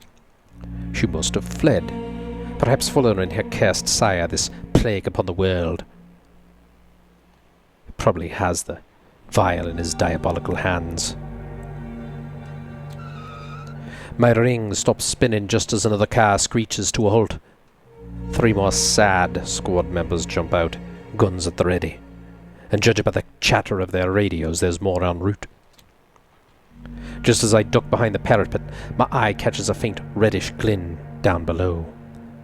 A blood trail, leading into an inconspicuous alleyway. No more than a few drops, but it's unmistakable. The trail leads vaguely south, toward the distant trees of Central Park, all shrouded in a thick layer of snow, and laden with even more questions. And then not far off I spot an armed squad following the trail, so vivid to me and yet completely indiscernible to them, like mole rats caught in full sunlight. I could outrun them. Run, Finn. And so I do, like the beast I am, hungry not for blood but for deliverance. I find Cassell a few minutes later. Sprawled on the ground, in a growing pool of his own vitae, lies the man who almost conned the world. Or what's left of him, rather. Too late, delayed, out of date. Callie's nowhere to be seen. A sigh of relief escapes me, a useless but welcome sensation, quickly followed by a nagging fear that I can't put into words. Oh, she tricked you, you stupid blind idiot. I'll walk past the remnants of a bloodbath, headless corpse of a kindred I knew from Vreetra's ship, and a few steps further. Thomas, his neck savagely bitten through, likely by the dog that now lies dead beside him. Clutching my ring, I approach Cassell and begin a restless search of his remains.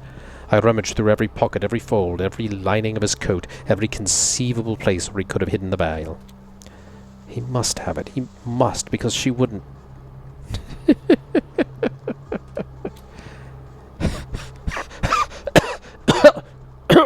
Help! I jerk back, almost stumbling, but quickly resume my search. How did I miss him still being conscious? The vial. Where is it? It's gone. It's gone. Forever and ever gone. Do I look like I have it? Oh, you fucking... How come you're always losing shit, lad? The ring spins and spins and spins again as I try to will it to do my bidding, but it just won't land on 20. Where is it? So this is your play? Trying to coerce Vreetra. One of us, one of us, one of us, one of us. A jolt of pain seizes him, erasing his sneer and forcing his teeth, or what remains of them, to clamp down on his tongue as if they would sever it. She tricked you, that skank. Lying skank. Wheel, man and myth.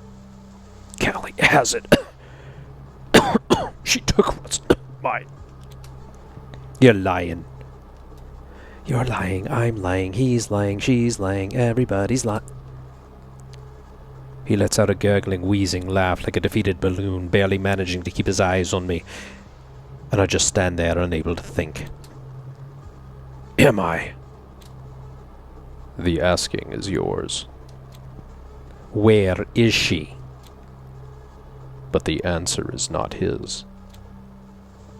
He flashes a toothless crimson grin at me, insufferably smug. What a vile mug. Come on, don't let him insult you. End him, end him, end him. I just want to wipe that grin off with my heel.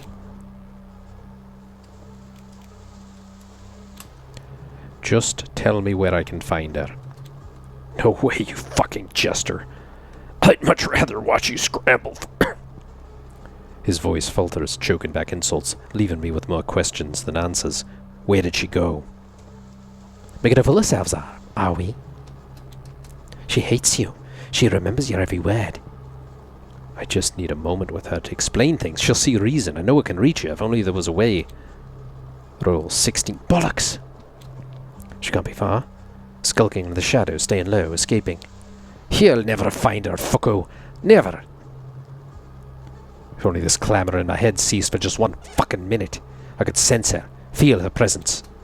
Roll 6, roll 11. Come on! Roll 3, roll 20. Finally. Silence. Serenity.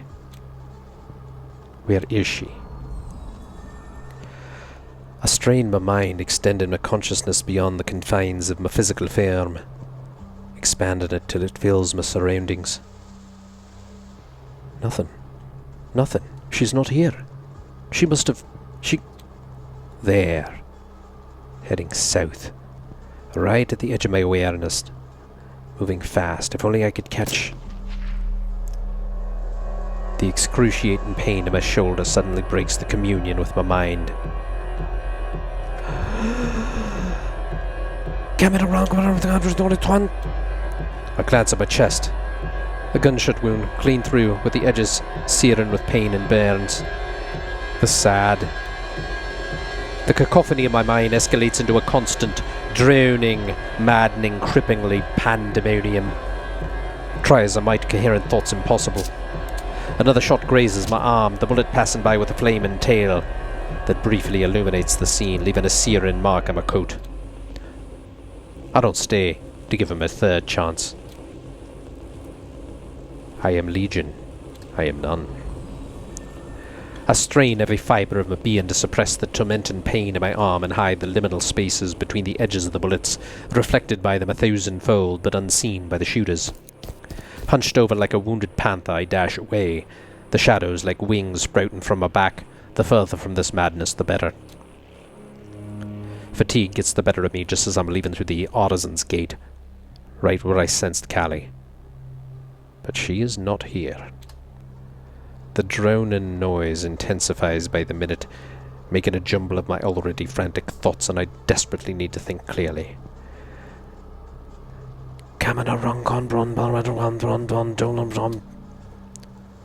I will never find Callie like this. I can't comb through the entire city with a vague hope of stumbling on her again. Is this really how it ends? Will the answers once again slip through my grasp? Maybe I could... Maybe... This is not the end, Finn. It sure looks like one. Find the Raven. How? Where do I start? Where could I find her? But you do know, Finn. The thunderous roar of thousands of voices cheering for the new year reverberates through the streets. It's just past midnight, and I'm past having doubts. You know. I think I do. Shadow of the Day Star. I'm oozing sanity. I can feel it on my skin. The voices know it too as the thunder and uproar drowns out everything else. But I can hold on a while longer. I must. Callie's RV is close, and I hope I can still reason with her, even though I can barely see reason myself. Isolated parking lot, Shadow of the Day Star. Night 7. My recollection of how I arrived is a blur. The wound in my chest pulsating with pain. The burns complicating the mending process. I must have wandered off the path several times because it's incredibly late, and soon the sun will crest the skyline. How much time do I even have left? An hour, maybe? Around the corner of the parking lot where I hope to find my friend. But I suspect this chapter may not end in friendship. I see her RV still here. She hasn't left town yet. It's puzzling how I managed to get here first, but considering all that's happened, she must have been slowed by her burdens. It is almost time. Yes, I can feel it now. Cameron, Cameron, Brandon, Cameron, Bondron, Cameron, Bondon. I press my back against the RV, lurking in the shadows, counting off seconds, then minutes, straining to suppress the relentless droning. I spin my ring out of habit. It's a futile effort that only quiets the buzz for a few fleeting seconds now, but it pulls me back from the brink nonetheless. Thankfully, I don't have to wait too long. She's here, my companion in misfortune. And she looks, God save her. She's been through the ringer, caked in slush from head to toe, dark red stains marring a bizarre attire. The embodiment of despair. It's charming, in a way. Maybe. Maybe I should stop. Maybe... Wounds heal, Finn. Who am I kidding? Stopping's no longer an option. I tread the path of Finn, regardless of the cost. And even though I know the true toll of my quest, I will not back down, no matter how much pain it brings me. So I step out from the shadows, ready for my grand performance. After all, I'm a natural-born thespian. The final act. My voice sounds different. It's probably the wound. Maybe that's what startles her, that old raspy timber. Callie.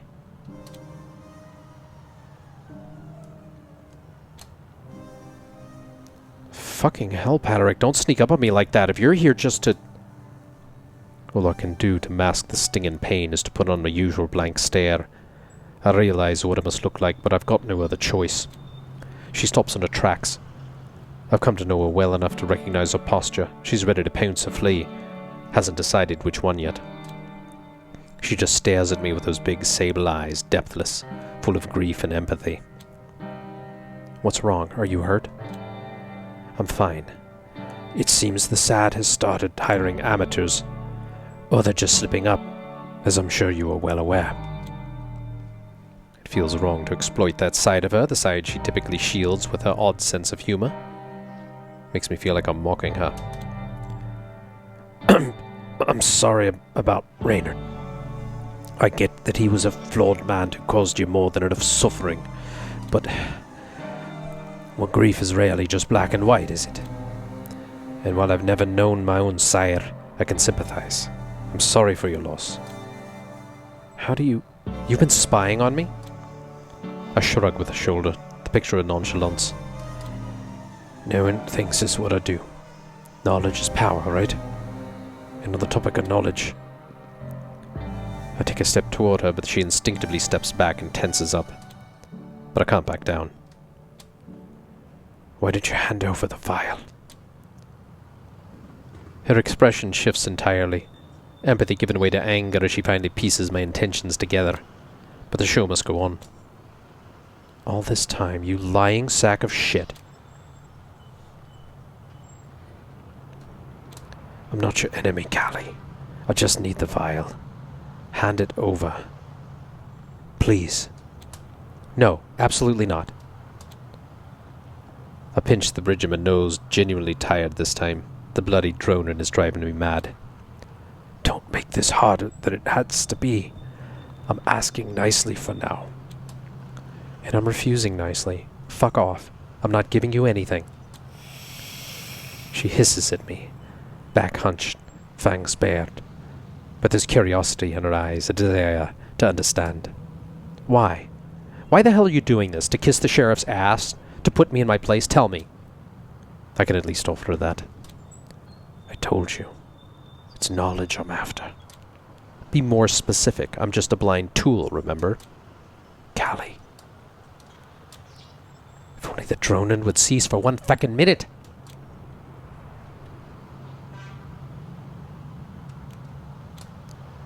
All that lies ahead for me is a downward spiral toward complete loss of my mind. Yet here I stand, clinging to a promise of hope, of change. That vial. The vial represents hope for my blood. More than anything, that vial holds immense power. A force vast enough to either usher in our doom or unlock the gateway to uncharted possibilities. It all hinges on who claims it first. It's just too intense. I can't make any sense of the words, only the constant thundering buzz.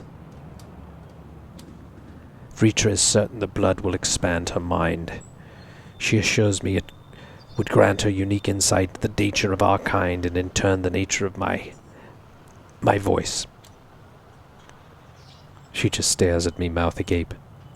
Are you fucking serious right now? My head is spinning, but I manage a curt nod. I don't even know where to start. You've been working with Vritra the whole time? I thought... You made me think you were scared shitless of her. I am. But... Stop it, please. Callie, I'm old. Far older than you, 4 times your age at least. I survived the fall of London. I witnessed the true extent of the eternal struggle. I've even learned to outsmart the conflicting voices in my head, but this one bizarre, distinct voice, I have to know while it still haunts me. I can't go on without answers. Rita, she promised me that. She burst out laughing, her face a mix of fury and disbelief. It's irritating. Oh, she promised you, really, you absolute moron. Callie. I've never met her, not even once, and I'm 100% she's going to fuck you over. How could she not? She fucks over everyone. She doesn't understand. In time she might, but I don't have that luxury. You don't know her like you do. I've been in talks with her for months. She is reasonable if strict. Stay on a good side, she delivers her promises. How can you be so naive? Has she actually come through on anything she's promised, or has she just been stringing you along, using those promises as bait? I shake my head, desperately trying to quiet the droning. Her ignorance is of little help. Just hand over the vial. Paddy, wake up. Your obsession's leading you right to your own pit of decay. I am awake. I am. What happened to your instincts, to all the voices that prophesied the future? Where are they now, when you're about to entrust Vritra with unimaginable power? She has no idea what it's like, this sorry existence of perpetual conflict with myself, this never-ending tug-of-war over who dictates my motives. What if she'd only tried to... Can't you see the end of the world in your making? What's wrong with you? Everything is wrong with me. I want to snap her neck, break her in two, reduce her to nothing. So maybe I'm out of control, standing here like a wild animal, fangs bared, fingers curled into claws, primed for a fight. That maddening buzz, it must be, otherwise... Silence you! I'm going to ask you one last time. Please hand over the vial. I know the past few nights have been hell for you, through no fault of your own, and for what it's worth I've grown to like you. I really don't want this to get ugly. But I need that vial, so hand it over, now. You're smart. One of the smartest kindred I've ever met, but you're too stupid to see that I can't do that. I won't. She turns away from me. I can't let her. Give me the vial. In that instant, I extend my mind, slithering into Callie's consciousness, replacing her will with my own. Her limbs stiffen, and her head freezes in place. She's a marionette, and I, the puppeteer, have just pulled her strings taut. Her legs are shaking with the strain of fruitless protest, but she walks over to me, step by step. I look at her steadily, one hand extended and fingers dancing subtly, orchestrating her every move. And she can't stop, no matter how much she screams inside her head, urging her muscles to defy me. There's nothing she can do to break free from my indomitable will. I didn't ask for this, and neither did she. But the show must go on. She marches right up to me and slowly, with a trembling hand, she reaches into a belt bag. The vial. It's so close I can feel it. Let go. What? Let go, Finn. My hand drops to my dice ring. Why? The asking is yours. I begin to spin the ring erratically, but nothing feels different. What's changed? You both have, Finn. I don't understand anything anymore. What's it all for? Just to surrender? What purpose does any of this serve? What is the... It is finished. The world around me crumbles, the starry sky rolling down like a curtain, the buildings toppling over my head. And then I realize it's not the world falling, I am. And as I hit the ground, I notice the wooden stake I gave Callie on the first night we met, now driven right through my own lifeless heart. I slump onto the snow with a silent thud, but I feel nothing. My body numb, my mind non-existent. No pain, no tension, no impact. It's as if I never possessed any senses at all. I can't move a muscle, not even look around. I just lie there dazed and terrified. The soft crunch of snow betrays Callie's approach. The worst part is this isn't even your fault. I can't respond. I want to, more than anything else, but no words escape my throat. I want to tell her it's all right, that I understand why she did it, that I see her internal battle. But we both know she can't undo it, because neither of us would relent. And so she leaves me there, defenseless against whatever may come, the roar of her RV's engine fading into the distance until I know she's well and truly gone. Why did my voice stop me? Why do things happen as they do, Finn? Even the passage of time is new beyond my grasp, but I must have been lying there for at least half an hour. The orange hue of the sky hints as much. Dawn's breaking and the sun will rise within moments. This is how it ends, not what I would have expected. But all I can do now is embrace it. Look at that. The beautiful, incandescent, merciless. It's hard to maintain any dignity when your body sears with pain. And it starts immediately as the first rays of the sun caress my skin. I want to scream, but I have no mouth. I have no hands, yet I hold on. It's all I have left. Defiance. Let go. My vision is flooded with indescribable images. Gunfire, screams, Queen, explosions, Callie's voice, footsteps. Let go, Finn. I can't. I can't! It hurts so much! All you must do is ask. Please. The rubbing, twisting beneath the gauze of my consciousness. The creeping, creepy. But at the flux of it all, those winding tendrils, it's all about the death. Like a vault, a sanctum where echoes play mischievous games, parading memories and images, not just mine, oh no, but theirs, a shared river of ceaseless whispers. Finn. Not alone, never were. Straddling the blade between the I and the we. Finn. Yet I strive, singular, alone, encased in a shell of reason, battling the tidal waves of collective murmurs, like the sun's last reluctant rays, clinging to the thought that we are not mere players, but the play itself, not just storytellers, but also the story. Anchor yourself, Finn. I am Finn, and yet I am not him as well, but here I stand.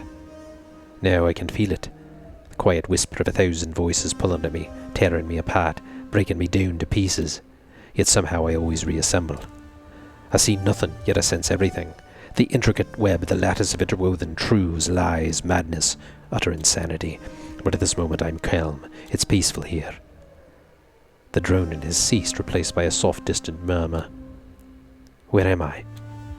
The collective. What you mean? Here, all our wills weave together. I don't understand. All you must do is ask, Finn. Ask what? I'm so lost. I'm tired. Who are you? That is not the question. Indulge me for a moment. I've wrestled with this enigma for ages. Who are you? We are you, Finn. The voice is ever present, elusive, saturating the vast, endless expanse around me. It's within me, encircling me completely, resonating with the very core of my being. It echoes through every aspect of my existence, a constant, implacable force. And it plays games with me. Who am I, then?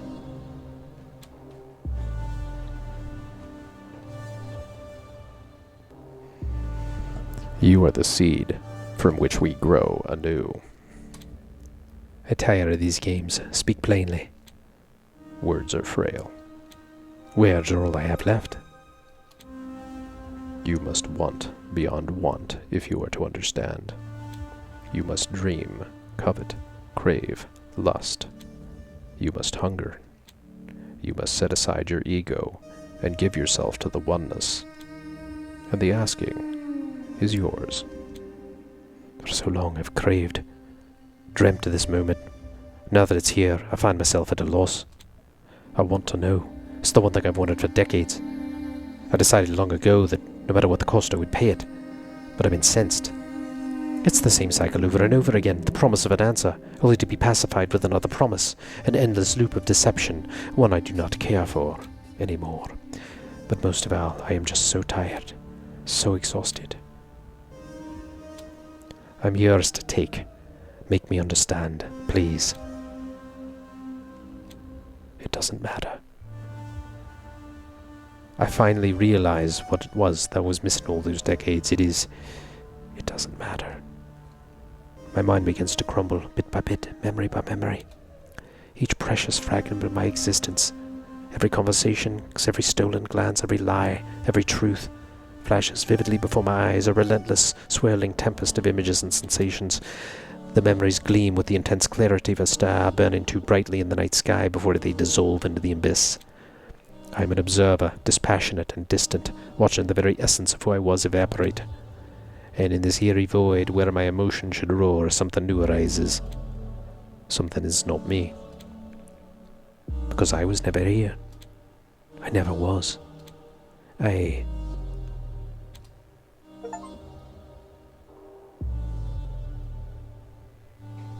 Well, that appears to be that.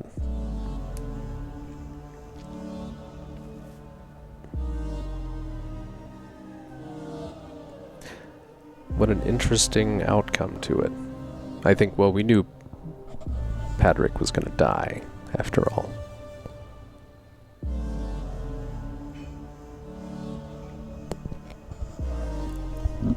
It was an interesting story.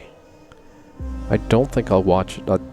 I say play it, you don't really quite play it. I don't think there's any way to fail it. It's just a question of how you want to speak, right? How you want to talk to things. How you want your characters to act. There's a couple of choices, I guess. But overall, it's not bad. It's worth a playthrough. Not a lot of replay value, though. But it's worth a playthrough, I'd say. I can see why a lot of Vampire the Masquerade fans were disappointed in it, though. Because it really isn't a game. It pretends to be a game, but it's really not. It's just a straight-up, you're on railroad story, and there's no real action to it other than the action the players were programmed to already engage in. Also, I will say this, at times it gets a little tiresome to see the way they manage that thing where the headshot pops up and then disappears and pops up, disappears. Like, you couldn't manage to get more than one character on the screen at any one time, and yeah, it just... They could have done a better job with that. Overall, not a bad game. If you like VtM, play it once. If you're determined to have the next Bloodlines, this is not the sequel you were looking for.